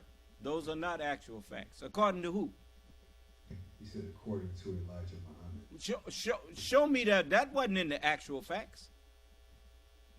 That I saw the actual facts, and they ain't never had that in the actual facts. If you got some actual facts with that in there, that somebody done added something to it. The Honorable Elijah Muhammad never said that. It may be some of that stuff Farrakhan and them done made up, Royal or some of them other boys out there. But that was not in the actual facts. Now, it says, he that is unjust, who is more unjust than he who forges a lie against Allah, or says revelation have been granted to him, while nothing have been granted to him? But that's a false prophet. Is that right? There shall arise. Yes, false prophets and false Christs. Right? He that is unjust, let him be unjust still. He which is filthy, all our religions, all our righteousnesses, are as what? Filthy rags. He that's filthy, let him be filthy still. And he that is righteous, let him be righteous still. And he that is holy, let him be holy still. And behold, I come quickly, and my reward is with me. To what? To give every man according as his work shall be. I am Alpha and Omega, the beginning and the end, the first man Adam and the last Adam. Blessed are they, now listen to the Revelator say, blessed are they that do his commandments. He's telling you about me and what you are if you obey me. You are a blessed man or woman. Blessed are they that do his commandments, that they may have right to the family tree of life. Yes.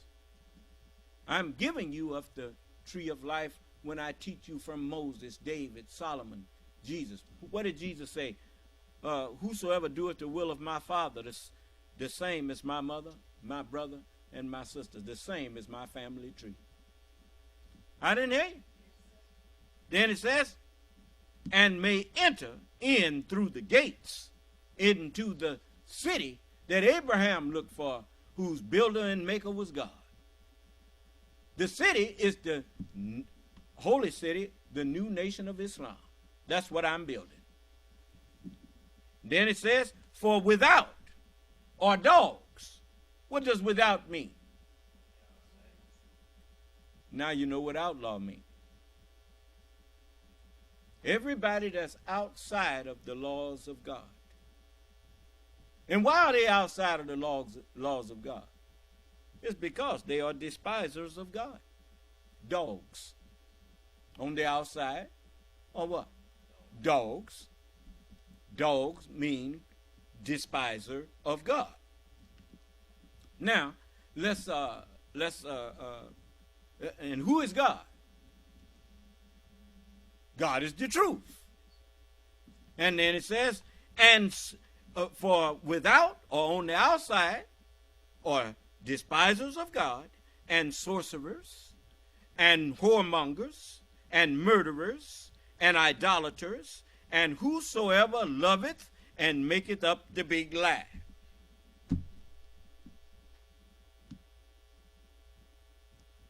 So all y'all who pushing lies, you on the outside. You hate the truth. That's why you pushing a lie. So you can call yourself evangelical and all that stuff all you want. But we know the truth. You are a despiser of the truth. You are a despiser of God. You are the devil.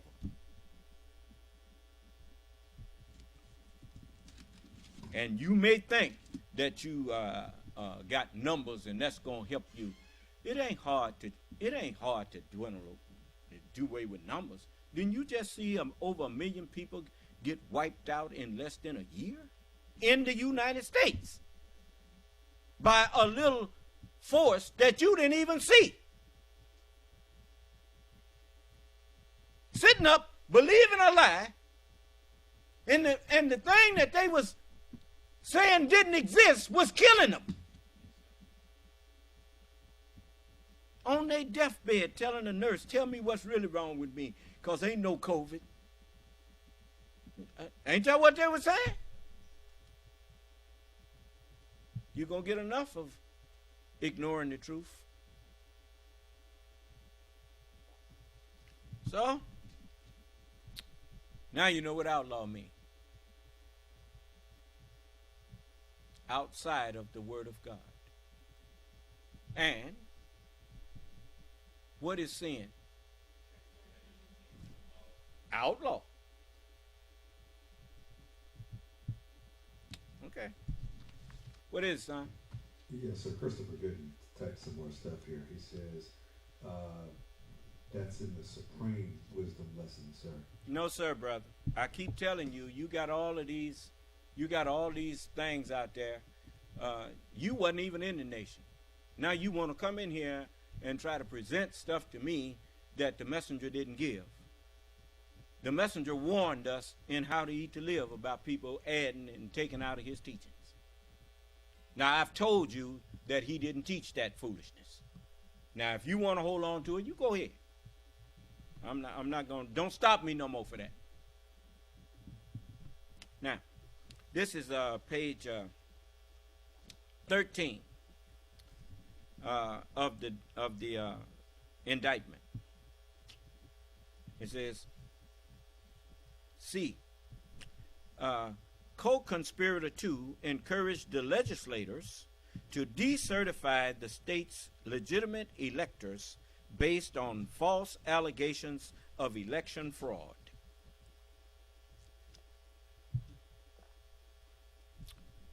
(22) Also, on December 3rd, the defendant, Donald J. Trump, issued a tweet amplifying the knowingly false claims made in co-conspirator 1's presentation in Georgia. Quote, wow, blockbuster testimony taking place right now in Georgia. Ballot stuffing by Dems, meaning Democrats. But he's quoting, so he said, ballot stuffing by Dems when Republicans were forced to leave the large counting room. Plenty more coming, but this alone leads to an easy win of the state. This alone? You mean this lie alone is what he was. He making up stuff and tweeting it out there to itching ears. He went to court, and all of the courts told him he didn't have no standing, didn't have no evidence. But he goes out and tells them people that he said were so stupid that he could go out there and shoot somebody on Fifth Avenue and he wouldn't lose their support.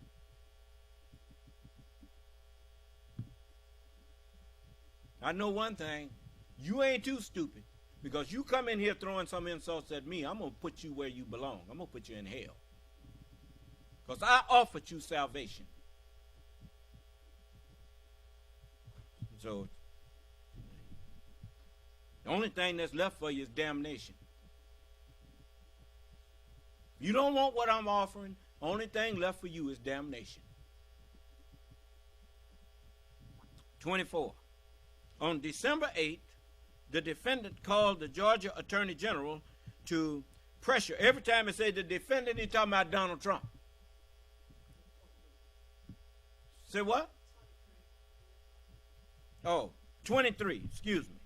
On December 4th, the Georgia Secretary of State's chief operating officer debunked the claims made at co-conspirator 1's presentation the previous day, issuing a tweet stating, the 90-second video of election workers at State Farm Arena purporting to show fraud was watched in its entirety, hours, by Georgia Secretary of State investigators.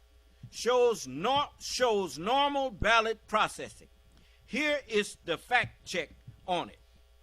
Quote, on December 7th, he reiterated during a press conference that the claim that there had been misconduct at State Farm Arena was false. Now that's the Secretary of State, a Republican, telling you that that was a false statement.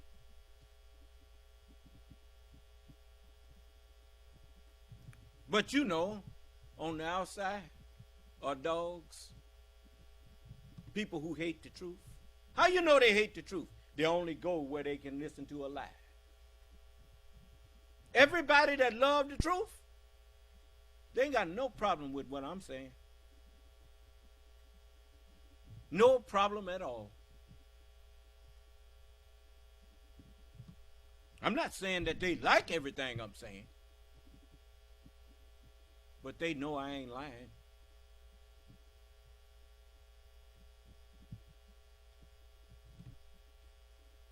'24.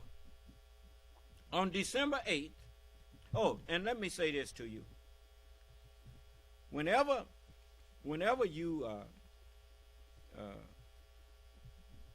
bring me anything and try to put a prophet's name on it or whatnot, and you know, here you got people that wasn't even in the Nation of Islam running around here talking about what the Supreme Wisdom said. How did you even get your hands on something from the Nation of Islam if you wasn't in it? Those lessons wasn't just sitting up out there for anybody to come grab. And whoever gave it to you to make themselves look like they were somebody that should be followed so they can go in your pocket and get you to get them some money. So, if you that silly, well, you go ahead. It says, yeah, I know. Erase it. You know. On December, number 24. On December 8th, the defendant called the Georgia Attorney General to pressure him to support an elections lawsuit filed in the Supreme Court by another state's Attorney General. The Georgia Attorney General told the defendant that officials had investigated various claims of election fraud in the state and were not seeing evidence to support them. 25. Also on December 8th, a senior campaign advisor who spoke with the defendant on a daily basis and had informed him on multiple occasions that various fraud claims were untrue. See, in the first place, Donald Trump is the one that started that lie. He knew that it was a lie. He invented it and told everybody to go and start saying it.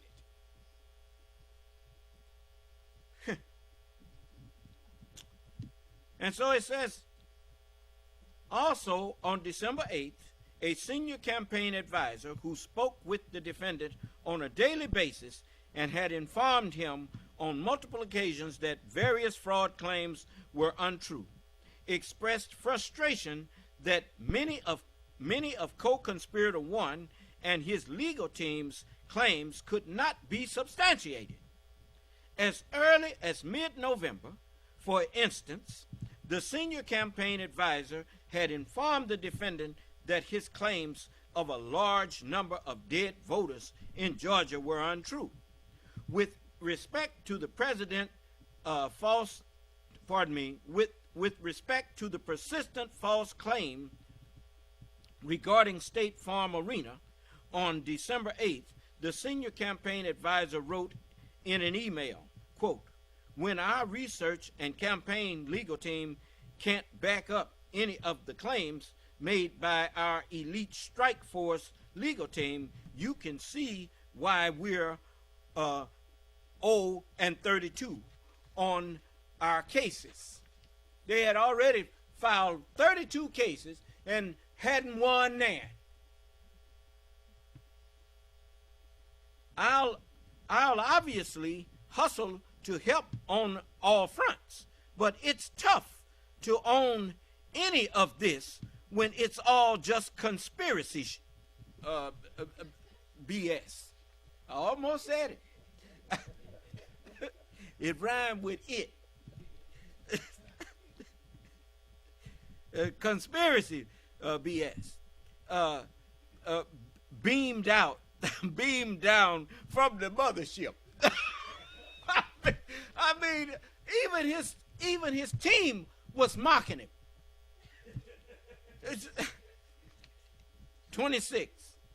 On December 10th, 4 days before Biden's, now that was a quote. That was a quote from one of his team. That ain't something that the prosecutor said. That's what his team man that was out there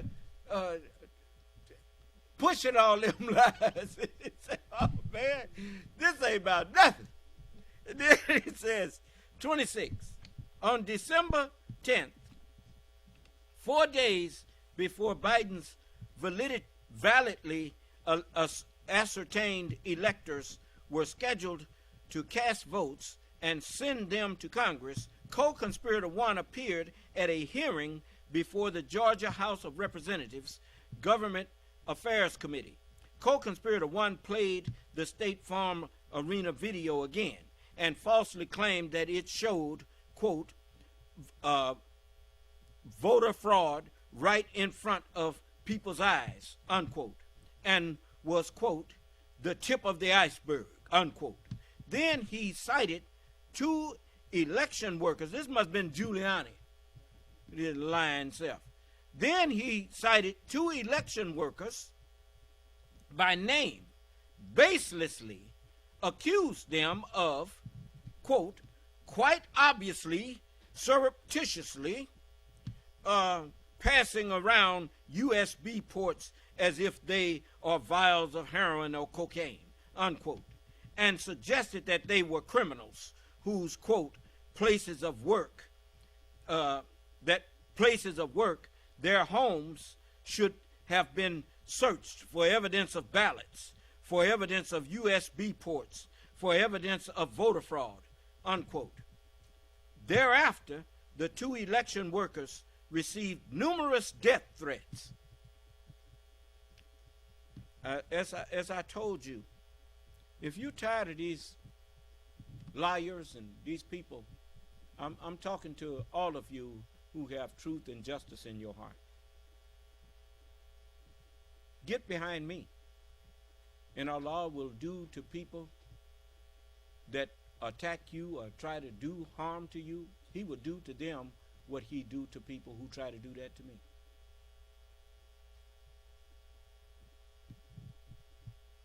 (27) On December 15th, the defendant summoned the incoming acting Attorney General, the incoming acting Deputy Attorney General, and others to the Oval Office to discuss allegations of election fraud. During the meeting, the Justice Department officials specifically refuted the defendant's claims about State Farm Arena, explaining to him that the activity shown on the tape co-conspirator one had used was benign. In other words, it was harmless. Wasn't nothing illegal about it. 28. On December 23rd, a day after the defendant's chief of staff personally observed the signature verification process at the Cobb County Civic Center and notified the defendant that the state election officials were, quote, conducting themselves in an exemplary fashion, unquote, and would find fraud if it existed. The defendant tweeted that the Georgia officials administering the signature verification process were trying to hide evidence of election fraud and were, quote, terrible people, unquote. 29. In a phone call, look, let me tell you, I did tell you all the playbook. I told all of you, no country or government on earth that's on the outside of this country could destroy the United States. They have to try to get you on the inside here to tear it up yourself. And the only way to do that is to lie to you and turn you against each other. And to lie to you about your government and let you go there and tear that up. If you that dense, if you that stupid. Let me tell you something. I'm going to ask a question, and I want all of you to, especially white people. This is to white people, especially you on Truth Social and on Rumble.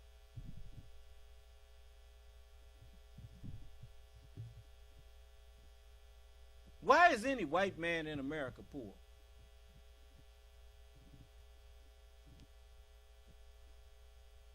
Do white people in America, any white person in America that's not mentally pushed or whatnot, do they have an excuse to be poor?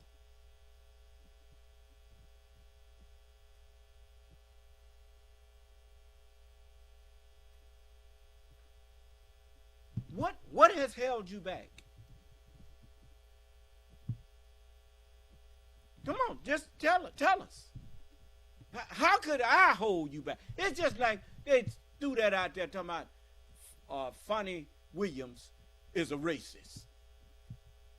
How the hell can a black person in America be a racist and white people is in control of everything? I mean, I tell you what, you get a chance, look at the movie Disclosure. And Demi Moore was one of the stars in it, and she was a CEO, and what's his name? The one who played in the he was a scientist in Avengers that came up with the Mike Douglas, yeah. Michael Douglas. Michael Douglas was the employee, and him and Demi Moore had some history together. And but she was his boss, and he came up to her office at her request after working hours, and she hit on him and tried to get him to have relations with her. And he resisted her and, told her no. And she threatened him on his way out. She was going to get him fired and all that kind of stuff. The next day she accused him of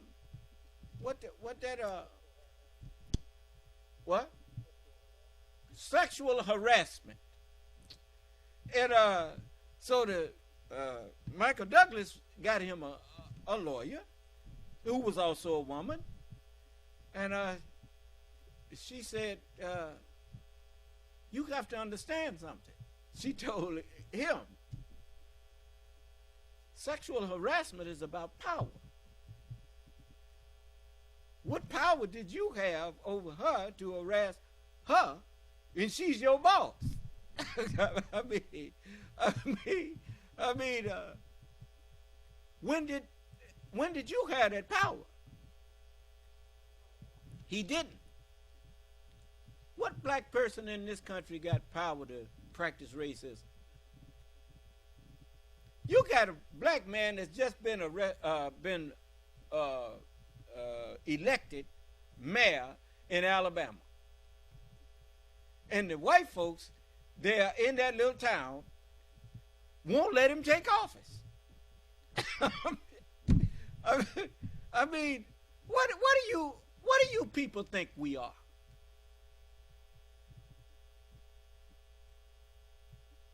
I see you. I'm telling you, you don't want to do this.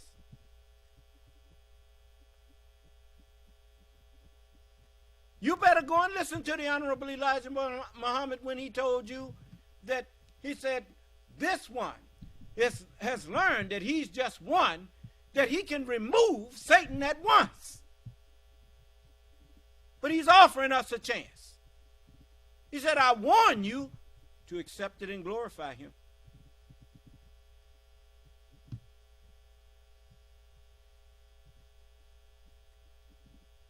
When I finally do make up my mind, both conscious and subconscious, ain't gonna be no reasoning with me after that.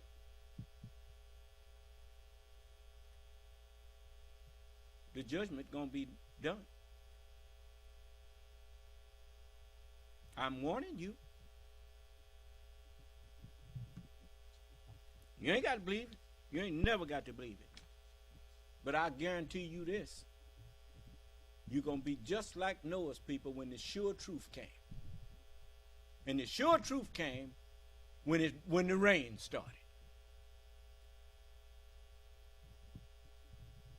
And woe to them people who was on that part of the earth that got blasted out there. But anyway, okay. Let me see here. 29.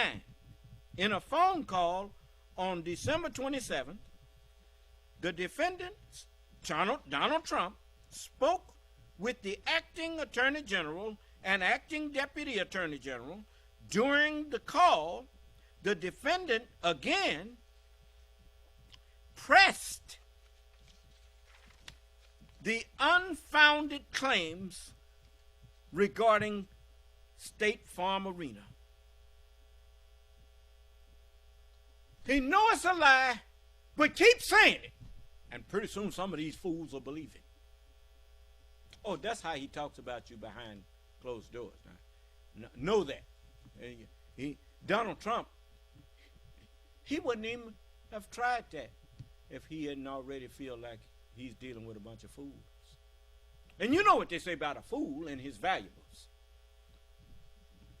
If he ain't got sense enough to keep it, take it from him. Find a sucker, bump his head. That's an old saying. See, Donald Trump, I grew up with his generation. I know how they think. And that was a saying in black and white communities. Find a sucker, bump his head. And it's a sucker born every minute. I didn't hear you.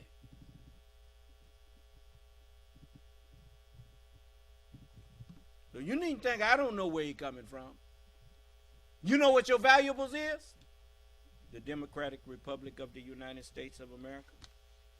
If you want to get rid of all democratic republics all over the planet, America first.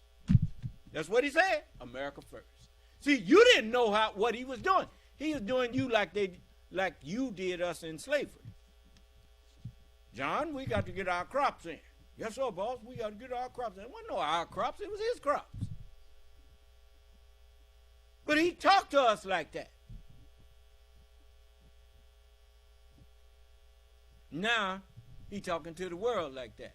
They have to dumb you down first. That's why they've been defunding education. You notice teachers are some of the lowest paid people in this country. That show you that somebody don't value education. Now, how did that happen? See, they've been scheming on you all the time. Putin playing chess. That's what they're not just Putin.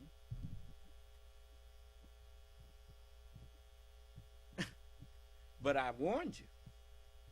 You messing with something that God set up.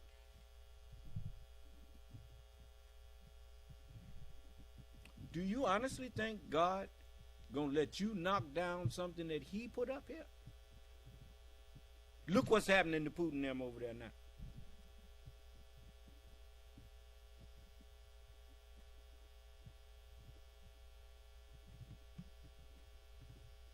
all of you who, it's sad that you hate this country when you don't have to. You could have adopted some of the good things that you saw coming from this country and incorporated it into your country and lived just as good. But you choose not to. You don't give a damn about the people that you over. You the government, and you don't care about the people that you governing.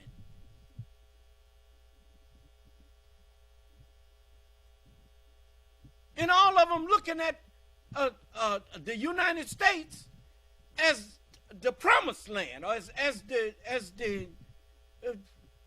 epitome of freedom, even with all of its flaws. It's better than what they got.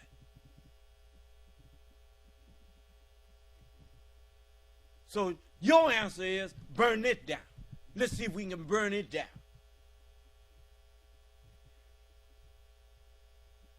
That's your answer? Like Donald Trump. He couldn't live up to other presidents, their standards. He couldn't live up to that. So he decided to pull the standard down. His nasty mouth and his insulting attitude.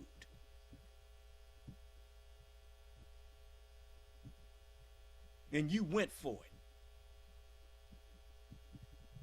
it. Look, man, I ain't interested in trying to run for president. That ain't something I ever had any aspirations for.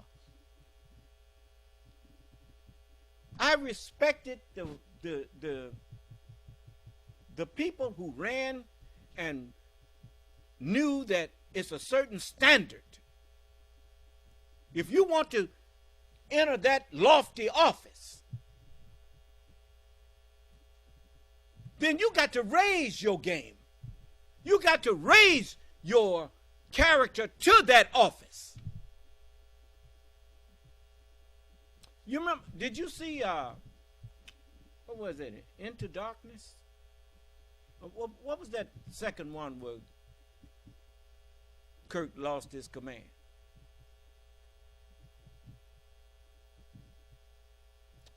All you Trekkies out there, give me a little help. Yeah, some of y'all don't like Star Trek. Okay, you remember when Kirk interfered with the evolution of that planet, and he saved all them people, but Spock almost lost his life while doing it. And then when they got back, Spock put it in his report what happened.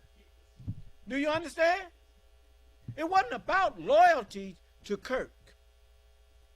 It was about loyalty to the Federation. It was about duty. Do you understand? And Kirk, I mean, that was that was kind of shameful of him, to that part of his career. But the man told him, you got promoted too soon. And he said, but it worked out. He tried to make excuses. He said, but what you did was against Federation. Who's stepping on the card? Don't step on that card. It was against Federation policy to interfere with the natural evolution of planets. You don't do it. And he said, you wasn't ready for that chair. You didn't respect the chair. The first thing that man did when he got in office, one of the first things that Donald Trump did when he got in office, was he went back, he broke the word of the United States. See, he didn't understand that the presidency does not change. The man who holds the office changes, but the office does not change. That's what makes the United States a great nation. That changing the person that's in an office does not change the major agreements that the United States has made with other nations.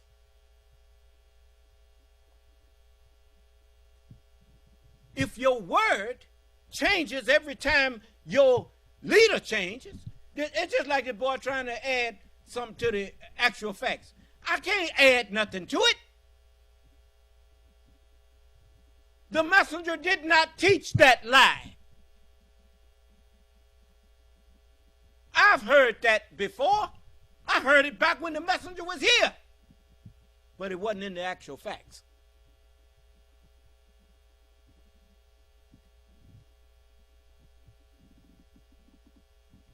So, now here it comes now. Now what if I hadn't been in the nation? Prophet Muhammad said, 3 generations after me will no longer be of me. They done corrupted everything that the man taught. Even naming the religion, Sunni Islam and Shiite Islam. Prophet Muhammad didn't call the religion Sunni or Shiite. It's Islam. Period. You can't even find them words in the Holy Quran. Just like you can't find Christianity in the Bible. You can't find Judaism in the Bible.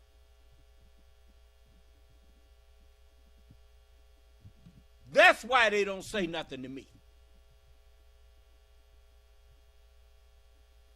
All your religions ain't nothing but a pile of filthy rags. So,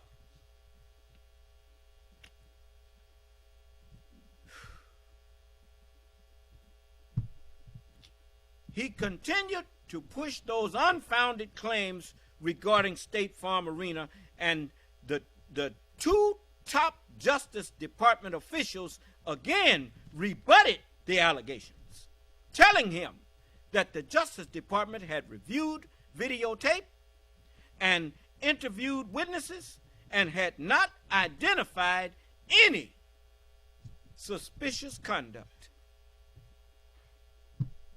Number 30. On December 31st, the defendant signed a verification affirming false election fraud allegations made on his behalf in a lawsuit filed in his name against the Georgia governor. In advance of the filing, co-conspirator 2, who was advising the defendant on the lawsuit, acknowledged in an email that he and the defendant had, since signing a previous verification, quote, been made aware that some of the allegations, in other words, an evidence proffered by the experts, has been inaccurate, unquote. And that signing a new affirmation, quote, with that knowledge and incorporation by reference would not be accurate. In other words, they knowingly filed a lie in the court of law.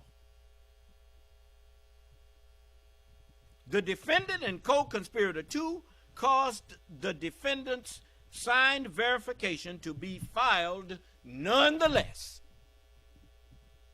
Put it in there anyway. Why? Why did he put it in there anyway? I'll show you.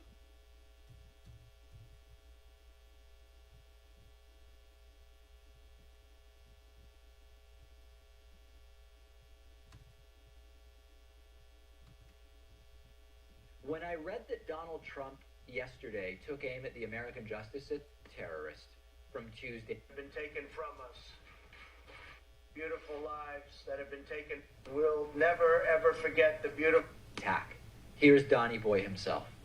And we'll never, ever forget the beautiful lives that have been taken from us. That was a horrible event, and we have to stop it, and we have to stop it cold. We also have to come up with punishment that's far quicker and far greater than the punishment these animals are getting right now. They'll go through court for years. At the end, there'll be who knows what happens. We need quick justice, and we need strong justice. Much quicker and much stronger than we have right now. Because what we have right now is a joke, and it's a laughing stock. You know why he called it a joke and a laughing stock? It's because that's what he been doing. He done joked about it and laughed about it with people overseas and with people here. Just like he does, he goes in there, files all kind of frivolous things, and when people try to get justice, he slows it down, and you know how they say, how much justice can you afford? So in his mind, because he's wealthy, to him the justice system is a joke. I wonder if he thinks it's a joke now. I wonder if he wants swift justice now. Didn't he say we need swift justice? Then how come he ain't in no hurry to go on and get justice? You know why? Because justice means that his ass need to be put in jail.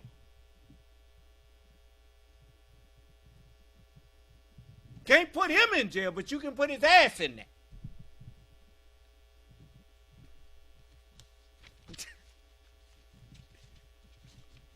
You know, every one of us is compared to horses and donkeys. Now, you know, you remember the book say that the Lord came riding on an ass's coat. Huh? Now, you look at this man, Donald Trump, and you have to bear witness that the man is you know, it's the mind that's in him. It's like a man riding on a jackass.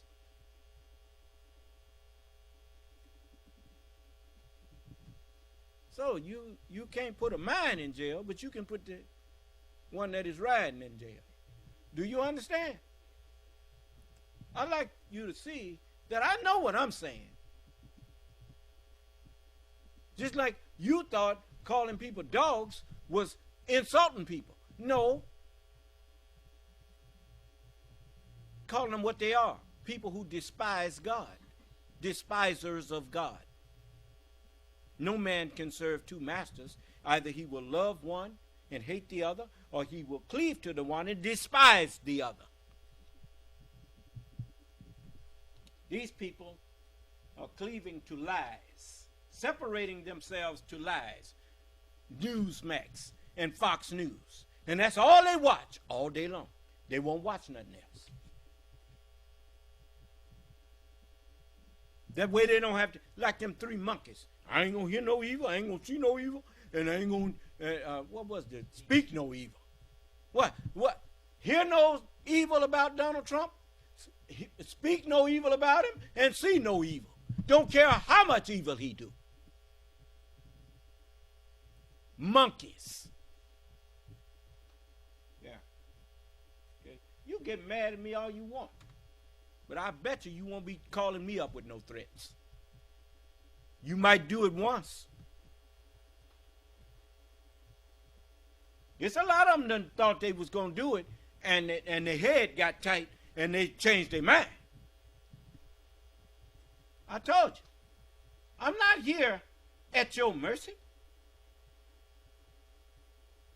The only one's mercy I'm at is Almighty God's mercy. Everybody else is at my mercy. Now, he gave me the authority to execute judgment because I am the Son of Man. So,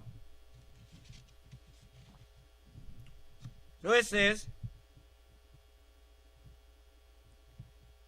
they sent that lie in knowingly. 31. On January 2nd, 4 days before Congress's certification proceeding, the defendant and others called Georgia's Secretary of State. During the call, all of you. Now, I don't know if they played it on Fox News. I don't know if they played it on Newsmax.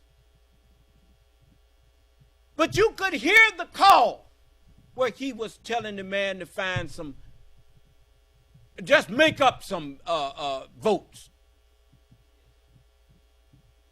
All I need is 11,780 votes. One more than we got. One more than Joe Biden got. Just find me 11,780. Find him 11,780 votes. And now all of you out there making up a lie on the outside are dogs and everyone that loveth and maketh up a lie.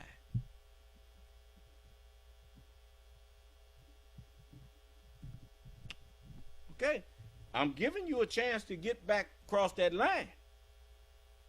You done crossed the line. I'm telling you, you better get back from behind that boy.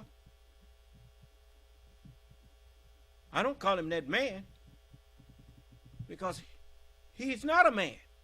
He's not owning up to what men would own up to. A man, if he wins, he's gracious. If he loses, he's gracious. Why? Because he's a man. That's what manhood dictates. Children want to take everything and tear up the.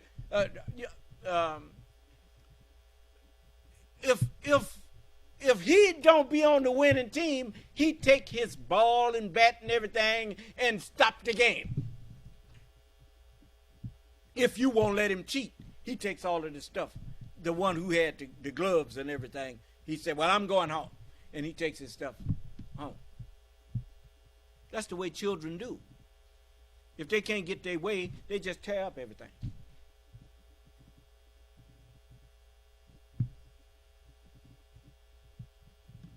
When he was president, he wasn't condemning the Justice Department. He was praising what they was doing, long as they was going along with him. He even had Barr come out there and tell people that he had been exonerated, that it didn't find nothing. The Mueller report didn't find nothing.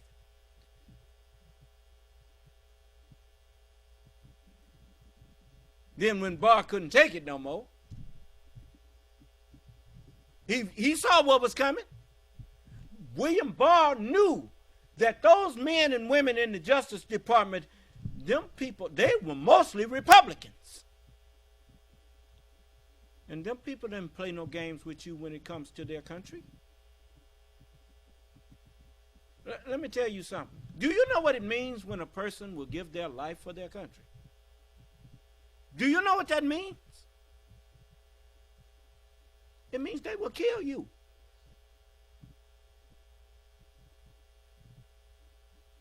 A patriot will kill you over his country.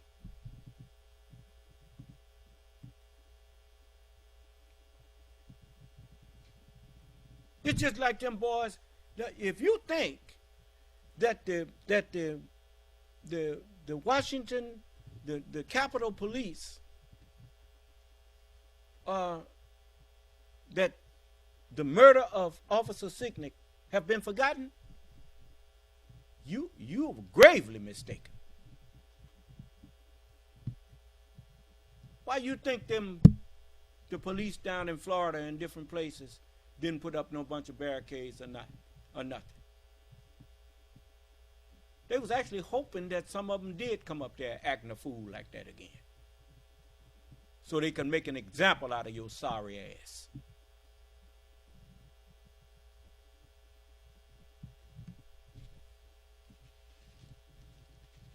Ain't enough for you to lie. Then you want to go up there acting all indignant with some unrighteous indignation when you knew that was a lie. You didn't have no evidence of no fraud.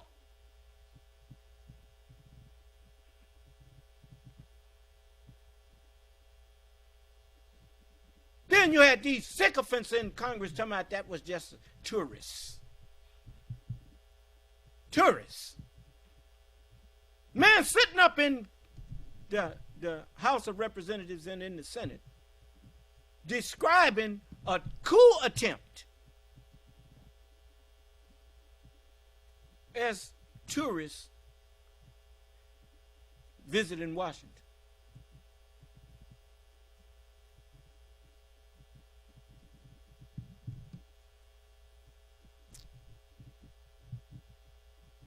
But you know, there's records of cell phone texts and all of that kind of stuff.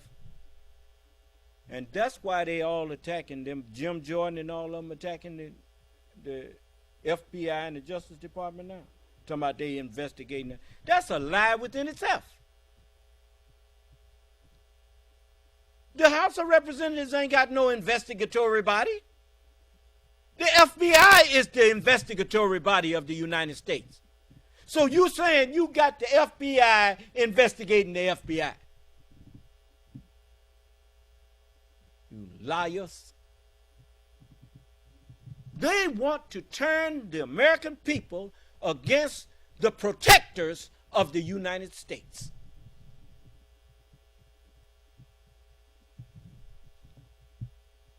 Because they've been secretly playing chess. So they say. Putting their people in positions to take over the government without the people in the United States realizing that it's been done. Wake up, man. And deal with them. You got to make an example out of these people so that whoever decides they might want to try it again, they'll think not once, not twice, but they'll think 5 or 10 times before they try that.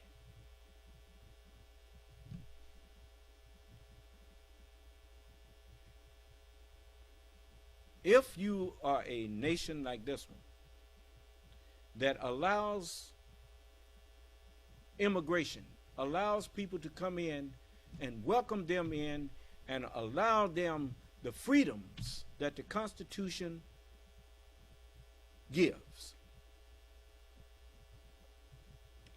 you got a right to expect loyalty from them people. And if they are not going to be loyal, you have to have some type of example that you can show them what will happen if they betray you and try to destroy your country. Deal with them in the harshest terms.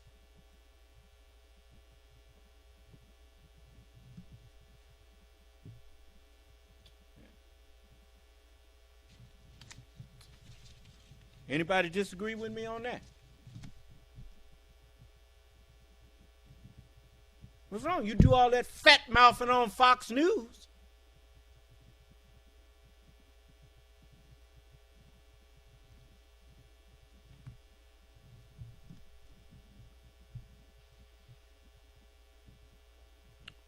On January 2nd, this 31, on January 2nd, 4 days before Congress's certification proceeding, the defendant, Donald J. Trump, and others called Georgia's Secretary of State.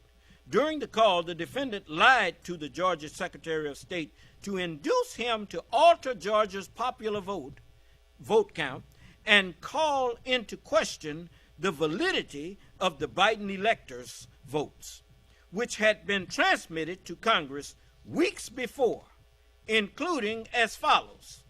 A, the defendant raised allegations regarding the State Farm Arena video and repeatedly disparaged one of the same election workers that co-conspirator one had maligned on December 10th. Talking about Ruby Freeman. Then it says, using her name almost 20 times and falsely referring to her as, quote, a professional vote scammer and hustler, unquote. In response, the Georgia Secretary of State refuted this. Quote, you're talking about the State Farm video, and I think it's extremely unfortunate that co-conspirator one or his people, they sliced and diced that video and took it out of context, unquote. When the Georgia Secretary of State then offered a link to a video that would disprove co-conspirator one's claims, the defendant responded, quote, I don't care about a link. I don't need it. I have a much, Georgia Secretary of State, I have a much better link. Ain't that something? And he told Mr. Raffensperger, I don't care about no link. I got a much better link, Raffensperger. Huh? Okay, that's up to page 23. Page 15, rather. Now we go up to page 16.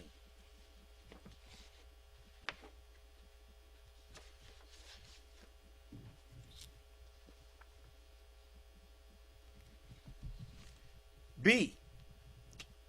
The defendant asked about rumors that paper ballots cast in the election were being destroyed, and the Georgia Secretary of State's counsel explained to him that the claim had been investigated and was not true. C.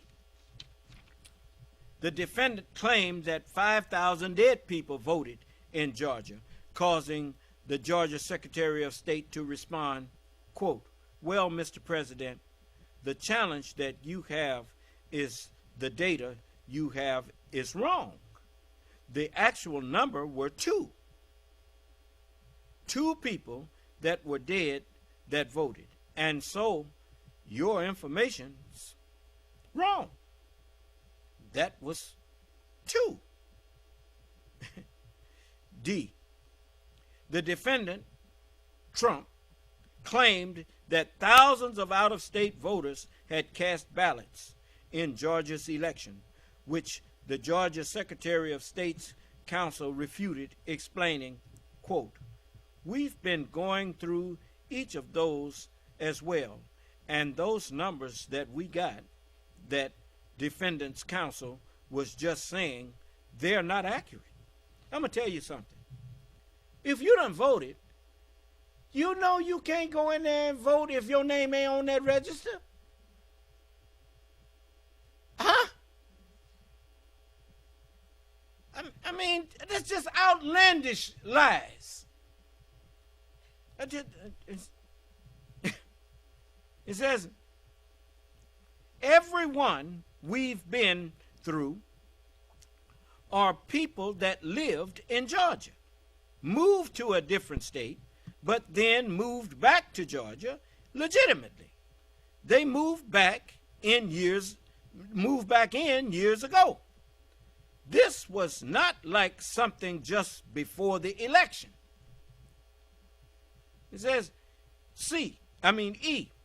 In response to multiple other of the defendant's allegations, Georgia Secretary of State's counsel told the defendant, Donald J. Trump, that the Georgia Bureau of Investigation was examining all such claims and finding no merit to them. F.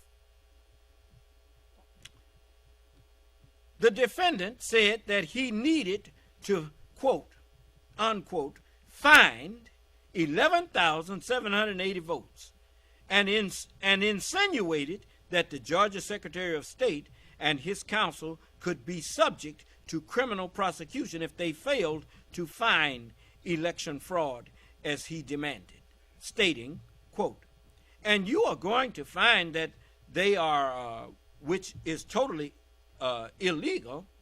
It's more illegal for you than it is for them because you know what they did and you're not reporting it. That's a criminal, that's a criminal offense. And you can't let that happen. That's a big risk to you and to the Georgia Secretary of State's counsel, your lawyer," unquote. 32. The next day, on January 3rd, the defendant falsely claimed that the Georgia Secretary of State had not addressed the defendant's allegations, publicly stating that the Georgia Secretary of State, quote, "was unwilling or unable to answer questions such as the ballots under table, scam, ballot destruction, out-of-state voters, dead voters, and more. He has no clue." Went right out there and told that lie after he had talked to the Secretary of State. You could go there and listen to the conversation. So it's not like these people that support him think that he's telling them the truth. No, they don't.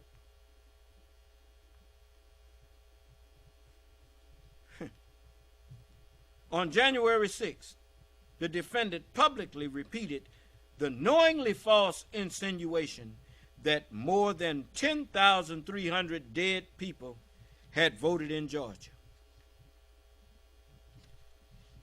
He kept changing that number. It went from 5,000, now it's 10,300.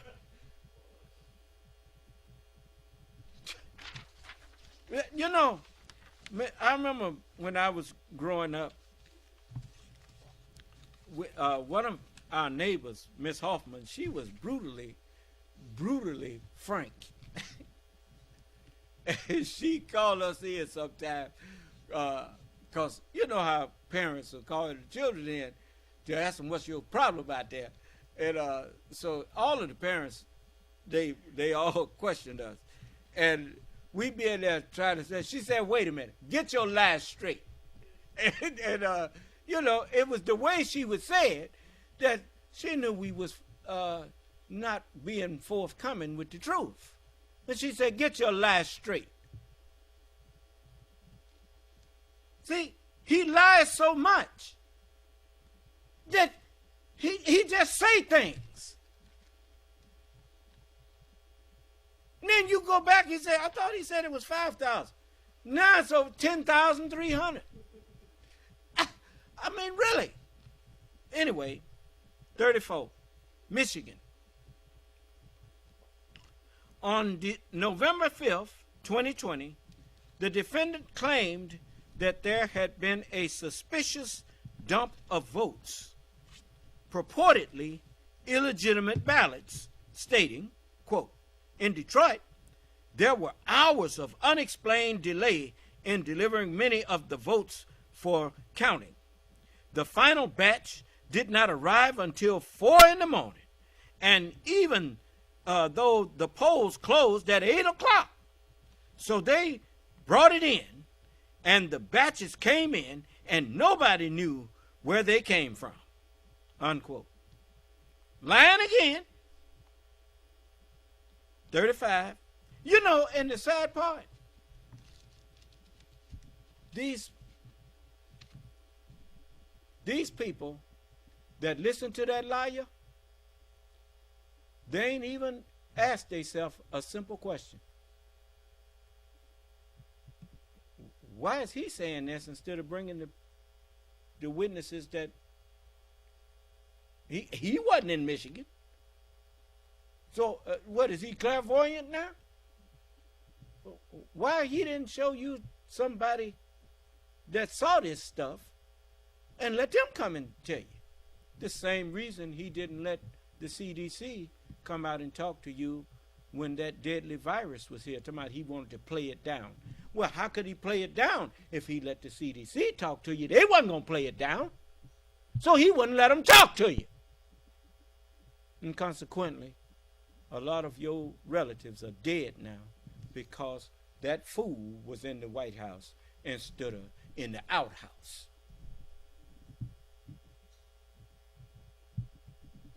He never was president of the United States. He never stopped being Donald Trump. He just Donald Trumped his way on up there, and he was Donald Trump the whole time he was in that office.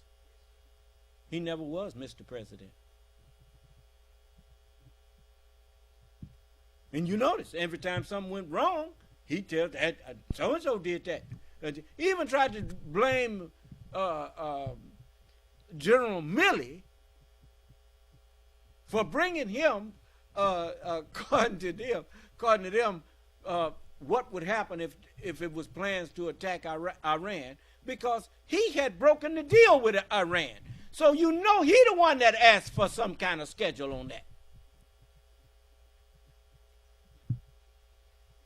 Then say, look what Milley brought me. Well, did you ask him for it, or did he just take it upon himself to go out there and say, here, we going to do this? Donald Trump is a liar. And you're going to wish one day that you had not backed him. You mark my... There's a lot of people sitting up in jail now wishing that they hadn't backed him. Okay. And if that's all, you can feel like you dodged a bullet, because you could have lost your republic. Ben Franklin was right, because some of y'all don't look like you got sense enough to keep it. Man convincing you to burn your own house down.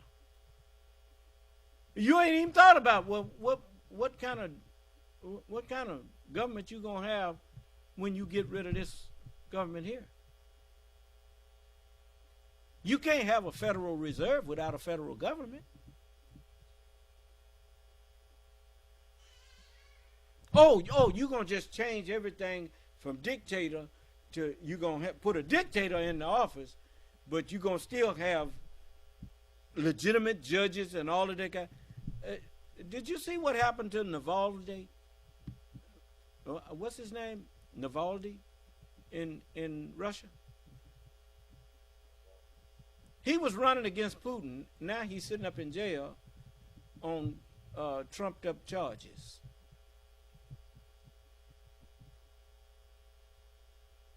You remember Donald Trump told you to bust people in the mouth that was disagreeing with him? And he said he'd pay your legal bills. Well, that alone tell you that Donald Trump don't care nothing about telling you to break the law. He know assault and battery is against the law. He said, I'll pay you your bill. Bust him in the mouth, bust him in the mouth. And you want a man like that for president? Mike Pence kissed his behind from the day he entered into that office to the day he left. And the minute Mike Pence decided that, no, I can't go against the Constitution no more than I done did. I mean, really. What did he tell me? You ain't my friend no more. I didn't hear you. That's his way of showing you how much you mean to him.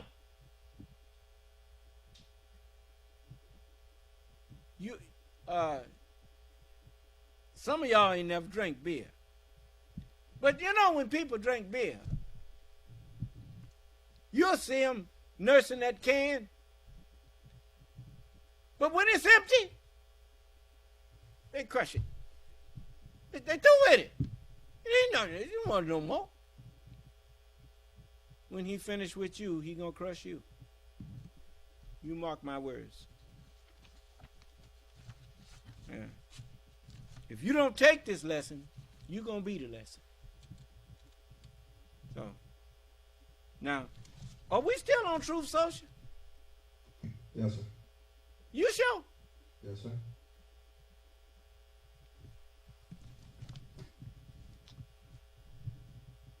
Ain't nobody got nothing to say to me? No, sir. All right. It says 35, on November 20th, 3 days before Michigan's governor signed a certificate of ascertainment notifying the federal government that, based on the popular vote, Biden's electors were to represent Michigan's voters. The defendant held a meeting in the Oval Office with the Speaker of the Michigan House of Representatives and the Majority Leader of the Michigan Senate. In the meeting, the defendant, Donald J. Trump, raised his false claim, among others, of an illegitimate vote dump in Detroit. In response, the Michigan State Majority Leader told the defendant that he had lost Michigan not because of fraud, but because the defendant had underperformed with certain voter populations in the state. Upon leaving their meeting, the Michigan House Speaker and Michigan State Majority Leader issued a statement reiterating this.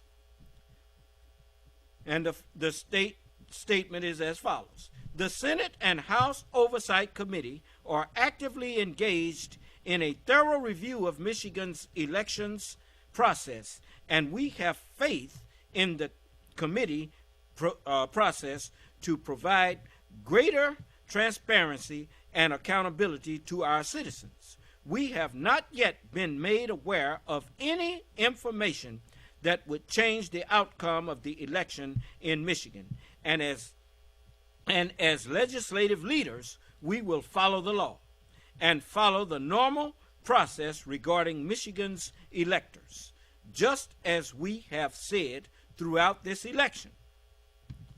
36.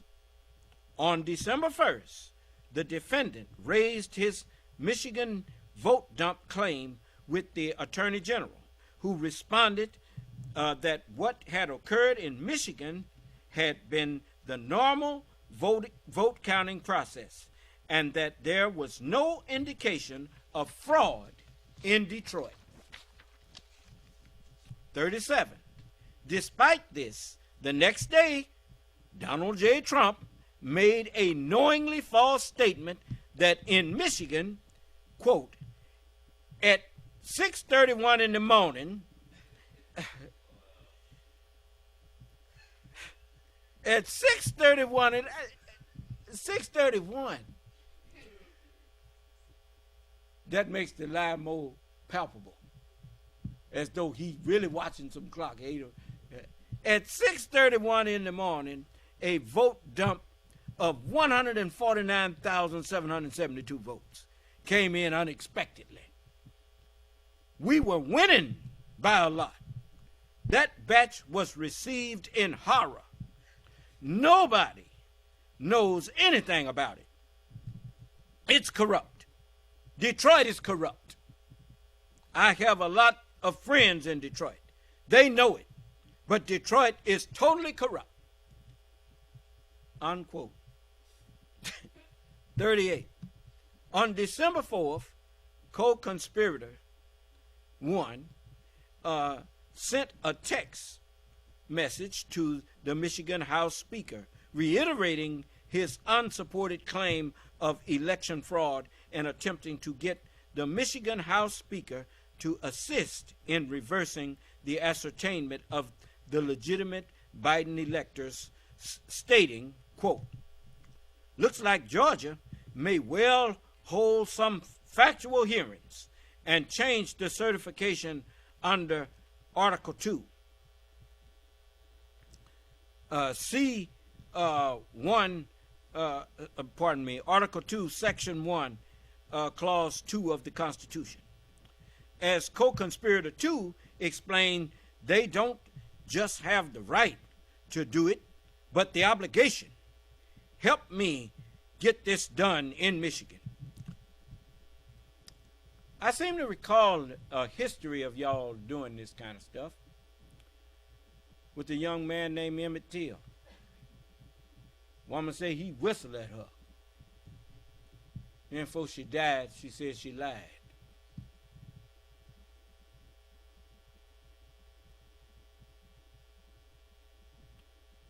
You use a lie just like what they did to Jesus. They went and found 2 false witnesses. I didn't hear you. They found them some witnesses. It took them some time, but they went and found 2 false witnesses. And then they charged him.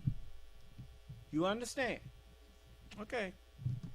So you got a history of bearing false witness. And now you see this. So you want a head that will lie just as quick as you who are of his body. On the outside are dogs. Outlaws are dogs. Sinners who hate God. If you hate the truth, you hate God. For the truth is what grants us dominion. You see how the truth granted me dominion in here now?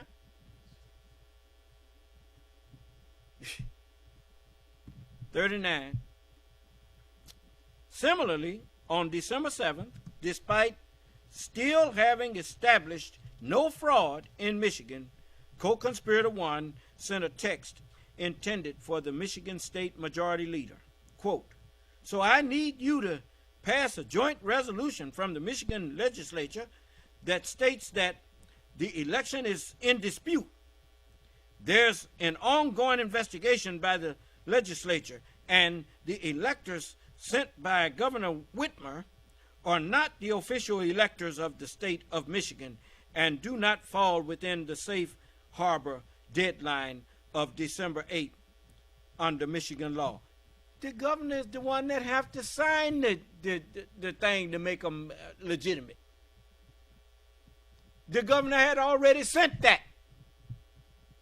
In other words, just push the governor out the way and do what we want you to do.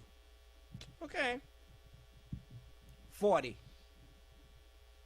On December 14th, the day that electors in states across the country were required to vote and submit their votes to Congress, the Michigan House Speaker and Michigan State Majority Leader announced that, contrary to the defendants' requests, they would not decertify the legitimate election results or electors in Michigan.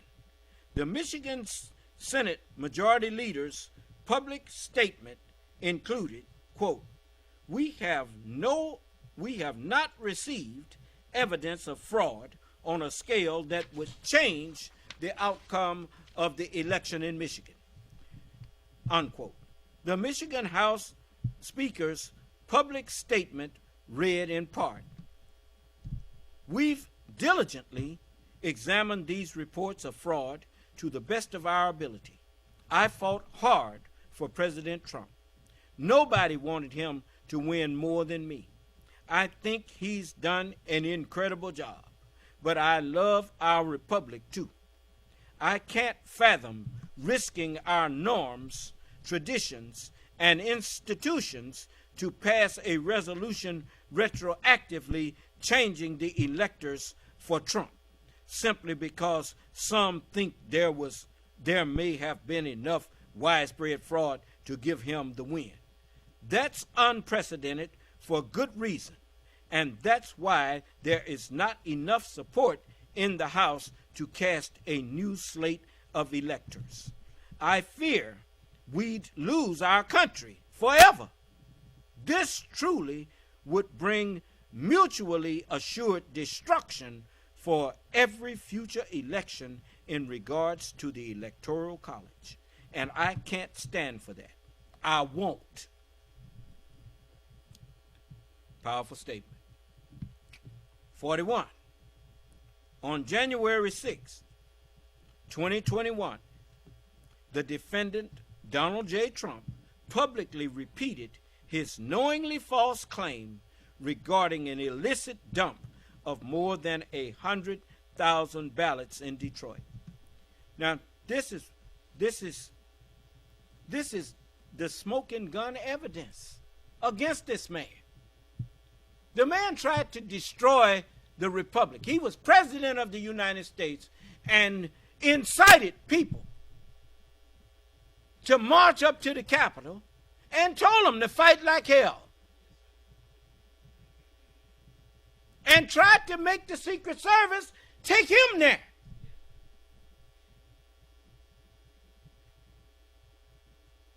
So that the other part of his scheme could be done. Because as soon as they got out the car, they was going to be killed. But he was going to look powerful because he was going to stand up there and declare martial law. And look, they've killed the Secret Service. Antifa did this. And we're going to arrest, we're going to get to the bottom of this. I'm going to appoint Sidney Powell as the acting attorney general, as a special attorney. You know, he's going to actually clown after he murdered them 2 agents who brought him up there. He was going to declare martial law. And then he was going to find through investigations that Sidney Powell conducted, that Joe Biden, Barack Obama, Hillary Clinton, and all of them was in on the scheme.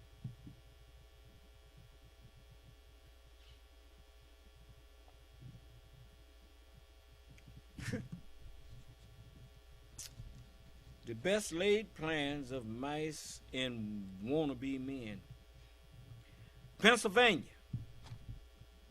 42. On November 11th, 2020, the defendant publicly maligned a Philadelphia city commissioner for stating on the news that there was no evidence of widespread fraud in Philadelphia. As a result, the Philadelphia city commissioner and his family received death threats. You know, that's why I told you, a coward cannot possess anything and keep it.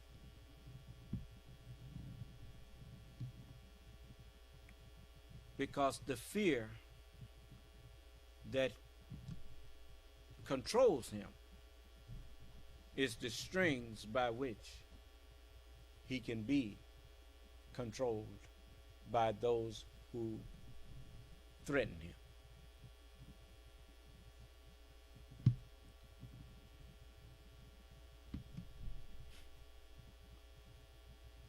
That's why Ben Franklin said, we've bequeathed you a republic, madam, if you can keep it.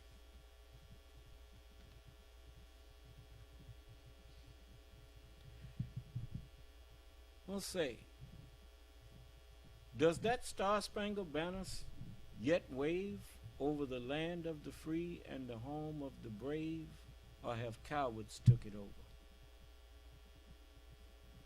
Man incited insurrection. Mike Pence knows that. Mitch McConnell knows that. Everybody in the government knows that.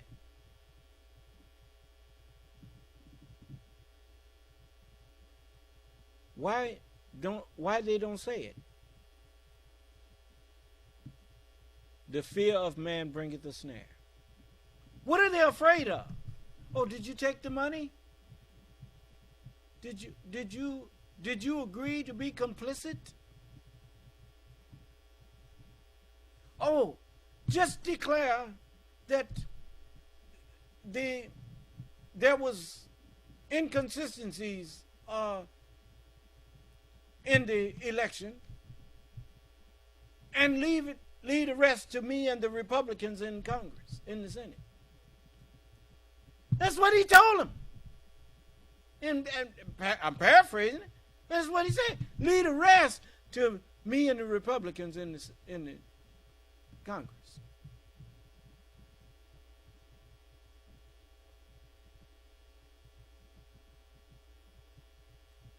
You are a disgrace to the name Republican. Republican denotes that you are a person who cares about the republic.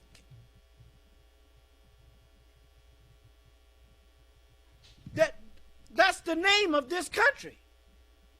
A democratic republic. The Democrats, the Republicans. And both are patriotic names.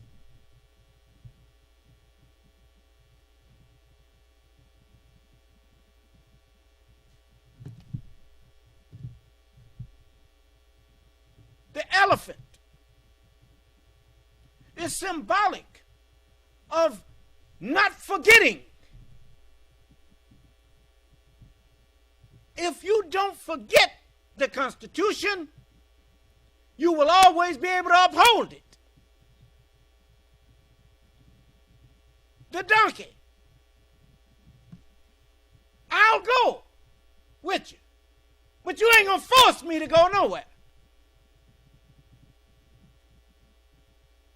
You know, a donkey ain't no mule. A donkey ain't no fool. A donkey will sit down on you. You can beat him all you want. He ain't going to get up if he don't want to go. Do you understand?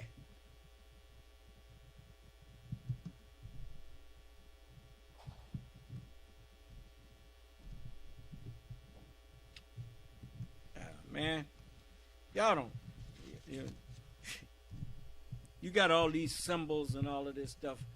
You don't know what this stuff is about. You just out here.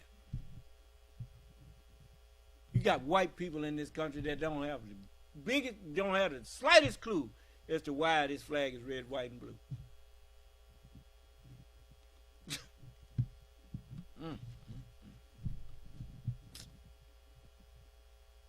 By one man, sin entered into the world, and death by sin. That's why the stars are in the blue background. Because America it has the cutting edge knowledge that it dispensed to the world on the natural creation. The gunpowder, the Chinese had gunpowder before them. But they knew how to do more with it than the Chinese was doing with it. They had the wisdom. Because they were destined to be the ruler. They had to take dominion over every creeping thing. And they did that. But that pale man, the mind that was sitting on him was spiritually dead. Cold blue. Dead. You see? And so, death was passed around to all men. All these religions that you got, you study them, and you find that you trace them back mostly to white people. Spiritual death. Do you understand? Why? It was appointed unto men once to die.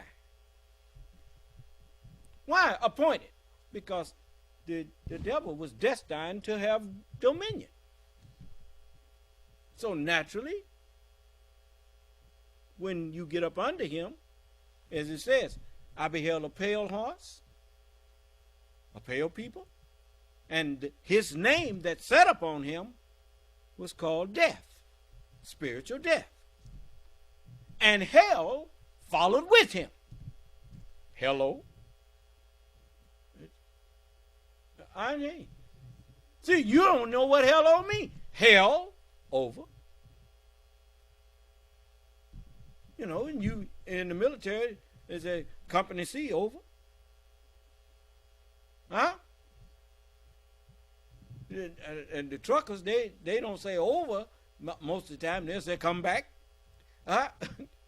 But they are, everybody has been living the scriptures and didn't know it.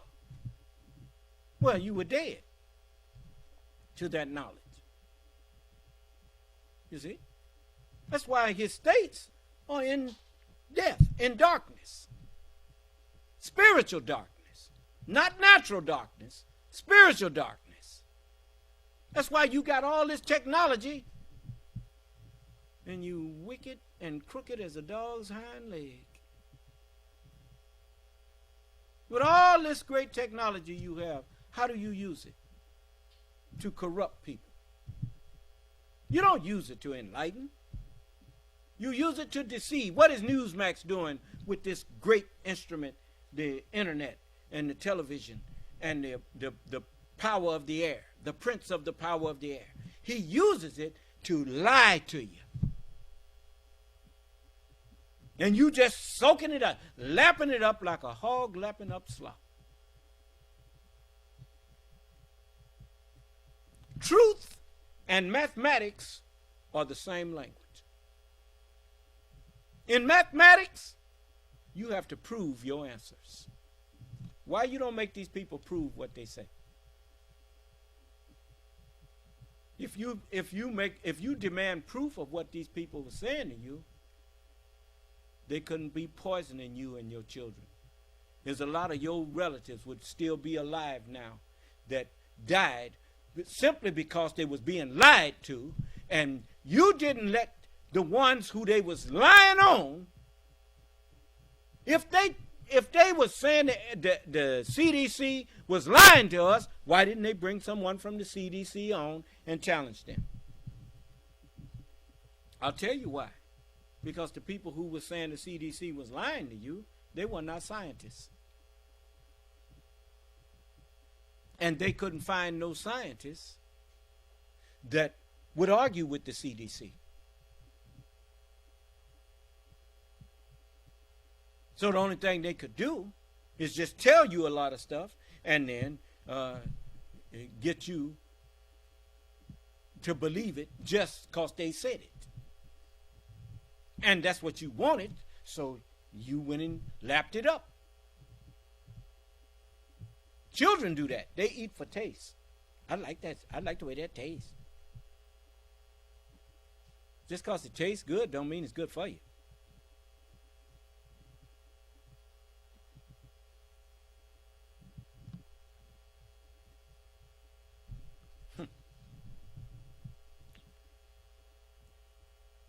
$42.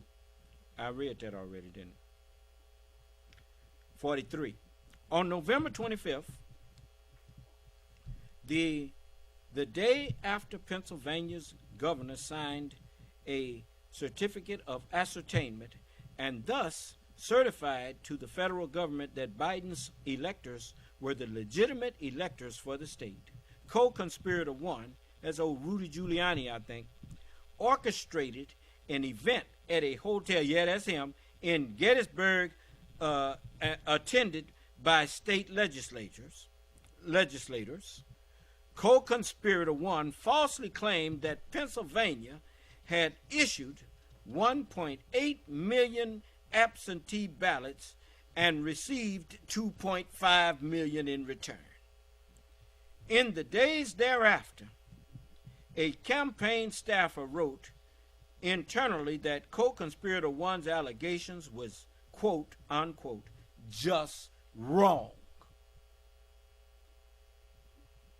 And, quote, there's no way to defend it, unquote. The deputy campaign manager responded, quote, we have been saying this for a while.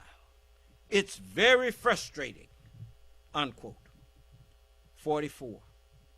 On December 4th, after 4 Republican leaders of the Pennsylvania legislature issued a public statement that the General Assembly lacked the authority to overturn the popular vote and appoint its own slate of electors, and that doing so would violate the state election code and constitution, the defendant retweeted a post labeling the legislators as cowards.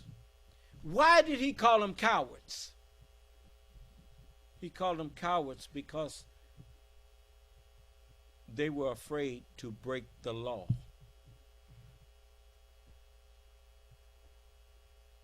Law-abiding people always are afraid to break the law. That's not cowardice. That's called honesty. He told Pence, when Pence finally refused, he said, "You too honest." Told him he was too honest. Meaning what? You need to be more dishonest like me. That's what he was saying. Just jump on the train with me and lie to the people. They ain't about nothing, no way. I told you I could go out there on Fifth Avenue and shoot somebody. These fools would not stop supporting me. They deserve whatever we do to them. You know, a con man always, he got a conscience, but he knows how to nullify that conscience. He says, you deserve what he's doing to you. Well, if you deserve it, he ain't got to feel bad about it. So, he said, that's the way you do it in war. You convince yourself that you're not killing a human being, you killing a gook, you killing a Jerry, you killing anything, an animal. You notice Donald Trump, he's the first president I ever heard refer, in my lifetime, refer to defendants that were accused of something as animals. Presidents don't talk like that. That office is above that. You can't do that. That person votes. That person has the right to vote. That person has the right to be considered. Since you are the chief of upholding the Constitution, you should know that that person is a human being that has rights given to him by the Constitution as long as they are under the jurisdiction of the United States. You cannot refer to him as an animal, not as president. He's innocent until proven guilty in a court of law. Do you understand? Richard Nixon had to come back and apologize for talking about Charles Manson was guilty. He said, I was wrong. I didn't have no business doing that. This man don't care nothing about law. He called them cowards for not breaking the law for him. And you sitting up there talking about you support him? Okay, coward. You the coward. You don't stand for nothing.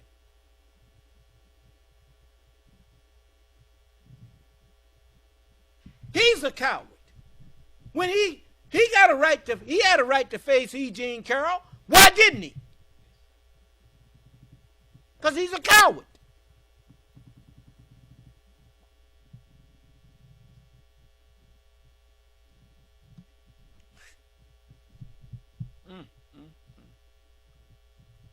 He ain't going to face Stormy Daniels. He's a coward. He won't face me because he's a coward. I'd pay him $5,000 an hour if he'd come in here and face me. It ain't talking about come in here and go to rambling. No, Answer my questions, and I'll prove to the people that you ain't nothing but a coward and a liar.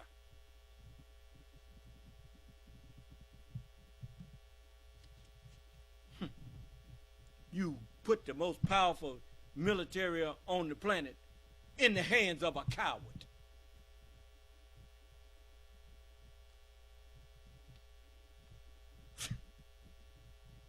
After he called military personnel suckers. His sons ain't never been in the military. Both of Joe Biden's sons served in the military.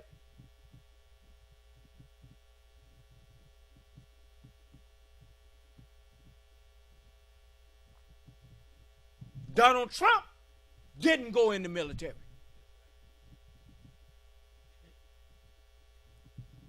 And what did he do? I just proved that he didn't never go in the military. I ain't never seen no officer, I never seen no serviceman hug a flag.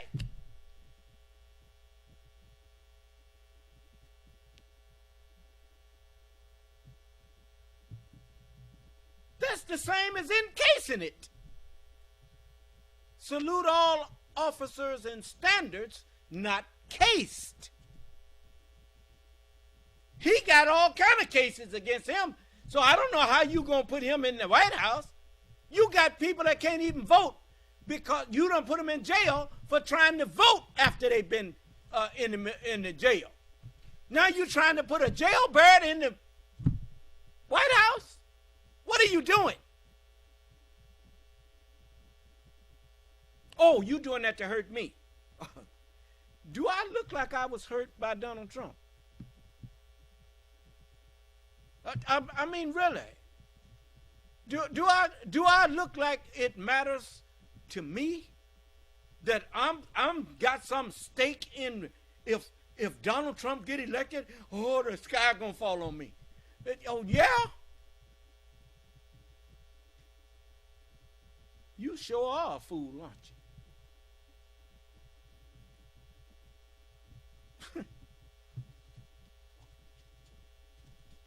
I told you.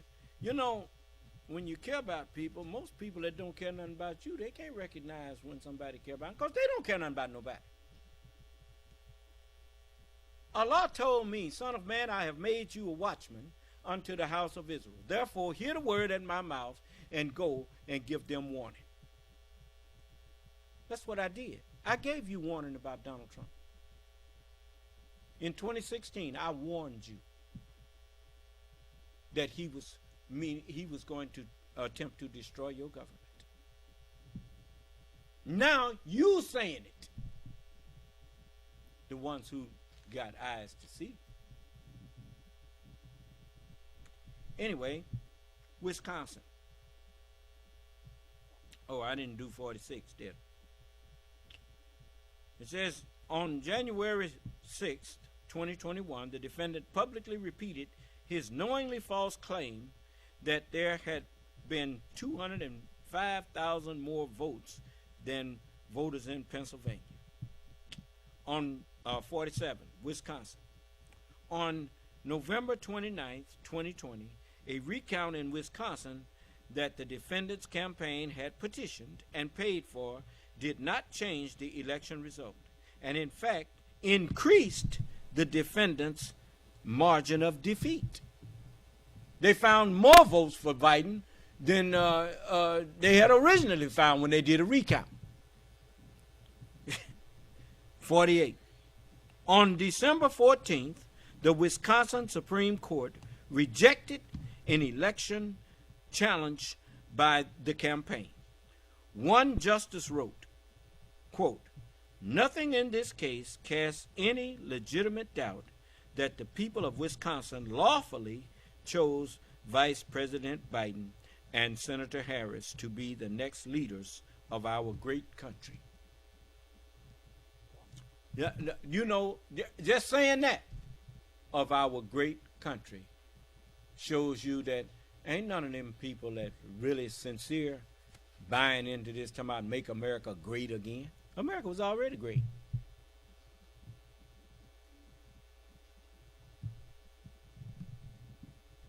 If you ask people, well, you think other countries are greater, why you ain't see people trying to immigrate to them? This country's trying to put barbed wire in the river and everything to keep people out.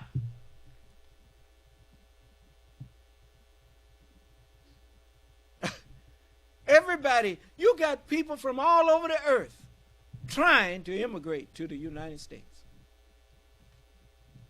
just so they can have freedoms that you take for granted and are about to give away. You're some stupid people. And you know what they say about stupid people and their valuables. Okay. On December 14th, the Wisconsin Supreme Court rejected, 49. On December 21st, as a result of the state Supreme Court's decision, the Wisconsin governor, who had signed a certificate of ascertainment on November 30th, identifying Biden's electors as the state's legitimate electors, signed a certificate of final determination in which he recognized that the state Supreme Court had resolved a controversy regarding the appointment of Biden's electors and confirmed that Biden had received the highest number of votes in the state and that his electors were the state's legitimate electors. 50. That same day, in response to the court decision that had prompted the Wisconsin governor to sign a certificate of final determination, the defendant, Donald J. Trump, issued a tweet repeating his knowingly false claim of election fraud and demanding that the Wisconsin legislature overturn the election results that had led to the ascertainment of Biden's electors as the legitimate electors. Man, study sowing dissension, or attempting to. Ignore the governor. Kick it back.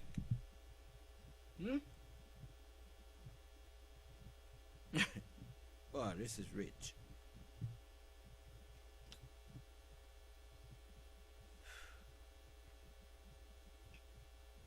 '51. On December 27th, the defendant raised with the acting attorney general and acting deputy attorney general a specific fraud claim that there had been more votes than voters in Wisconsin.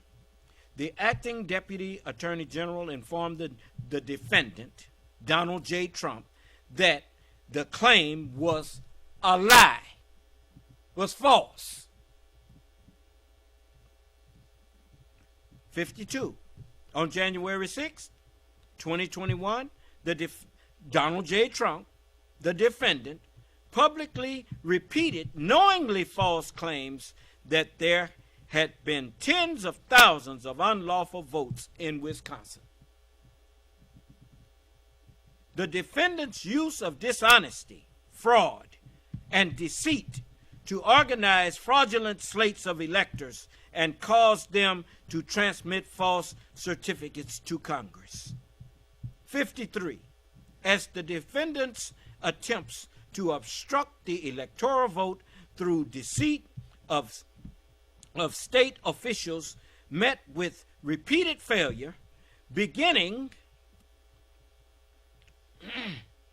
in early December 2020, he and co-conspirators developed a new plan to marshal individuals who would have served as the defendant's electors had he won the popular vote in 7 targeted states: Arizona, Georgia, Michigan, Nevada, New Mexico, Pennsylvania, and Wisconsin, and caused those individuals to make and send to the vice president and Congress false certifications that they were legitimate electors.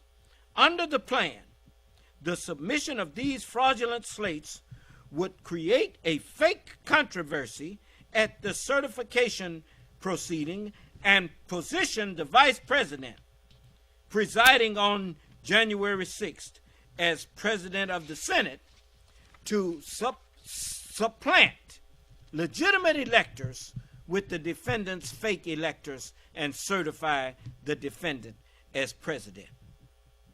54. The plan capitalized on ideas presented in memoranda drafted by co-conspirator 5, an attorney who was assisting the defendant's campaign with legal efforts related to a recount in Wisconsin. The memoranda, evolved over time from a legal strategy to preserve the defendant's rights to a corrupt plan to subvert the federal government function by stopping Biden's electors' votes from being counted and certified as follows. A. The November 18 memorandum, quote-unquote, Wisconsin memo, advocated that because of the ongoing recount in Wisconsin, the defendant's electors there should meet and cast votes on December 14th. The date the ECA, Electoral Count Act, required appointed electors to vote to preserve the alternative of the defendant's Wisconsin elector slate in the event the defendant ultimately prevailed in the state. B. The December 6 memorandum, quote unquote, fraudulent elector memo, marked a sharp departure from co-conspirator 5's Wisconsin memo, advocating that the alternate electors originally conceived of to preserve rights in Wisconsin instead be used in a number of states as fraudulent electors to prevent Biden from receiving the 270 electoral votes necessary to secure the presidency on January 6th. The fraudulent elector memo suggested that the defendant's electors in 6 purportedly quote-unquote contested states, Arizona, Georgia, Michigan, Nevada, Pennsylvania, and Wisconsin, should meet and mimic as best as possible the actions of the legitimate Biden electors, and that on January 6th, the vice president should open and count the fraudulent votes, setting up a fake controversy that would derail the proper certification of Biden as president-elect. In other words, they obstructed an official proceeding, attempting to obstruct it, planning a conspiracy to obstruct. C. The December 9 memorandum, quote-unquote, fraudulent electors' instructions, consisted of co-conspirator 5's instructions on how fraudulent electors could mimic legitimate electors in Arizona, Georgia, Michigan, Nevada, Pennsylvania, and Wisconsin. Co-conspirator 5 noted that in some states it would be virtually impossible for the fraudulent electors to successfully take the same steps as the legitimate electors because state law required formal participation in the process by state officials or access to official resources. 55. The plan began in early December, and ultimately the conspirators and the defendants' campaign took the Wisconsin memo and expanded it to any state that the defendant claimed was quote-unquote contested. Even New Mexico, which the defendant had lost by more than 10% of the popular vote.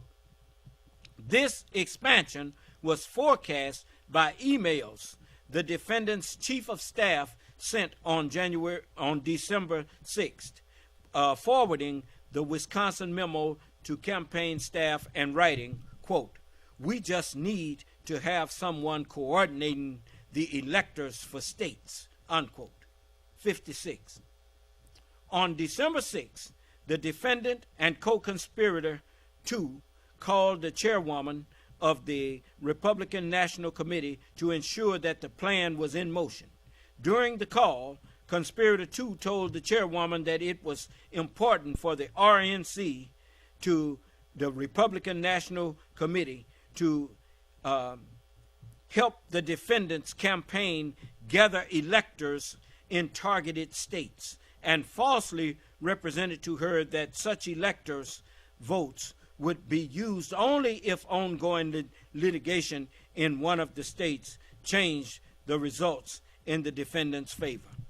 After the RNC chairwoman consulted the campaign and heard that work on gathering electors was underway, she called and reported this information to the defendant, who responded approvingly. 57. On December 7th, co-conspirator 1 received the Wisconsin memo and the fraudulent elector memo. Co-conspirator 1 spoke with co-conspirator 6 regarding attorneys who could assist in the fraudulent elector effort in the targeted states, and he received from co-conspirator 6 an email identifying attorneys in Arizona, Georgia, Michigan, Nevada, New Mexico, Pennsylvania, and Wisconsin. 58. The next day, on December 8th, co-conspirator 5 called the Arizona attorney on co-conspirator 6's list. In an email after the call, the Arizona attorney recounted his conversation with co-conspirator 5 as follows. I just talked to the gentleman who did that memo, co-conspirator 5.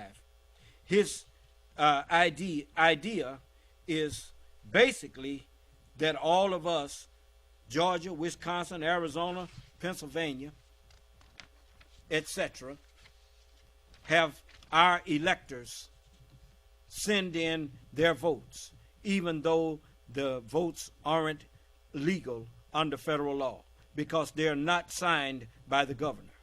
So that members of Congress can fight about whether they should be counted on January 6th. Now they put that in writing.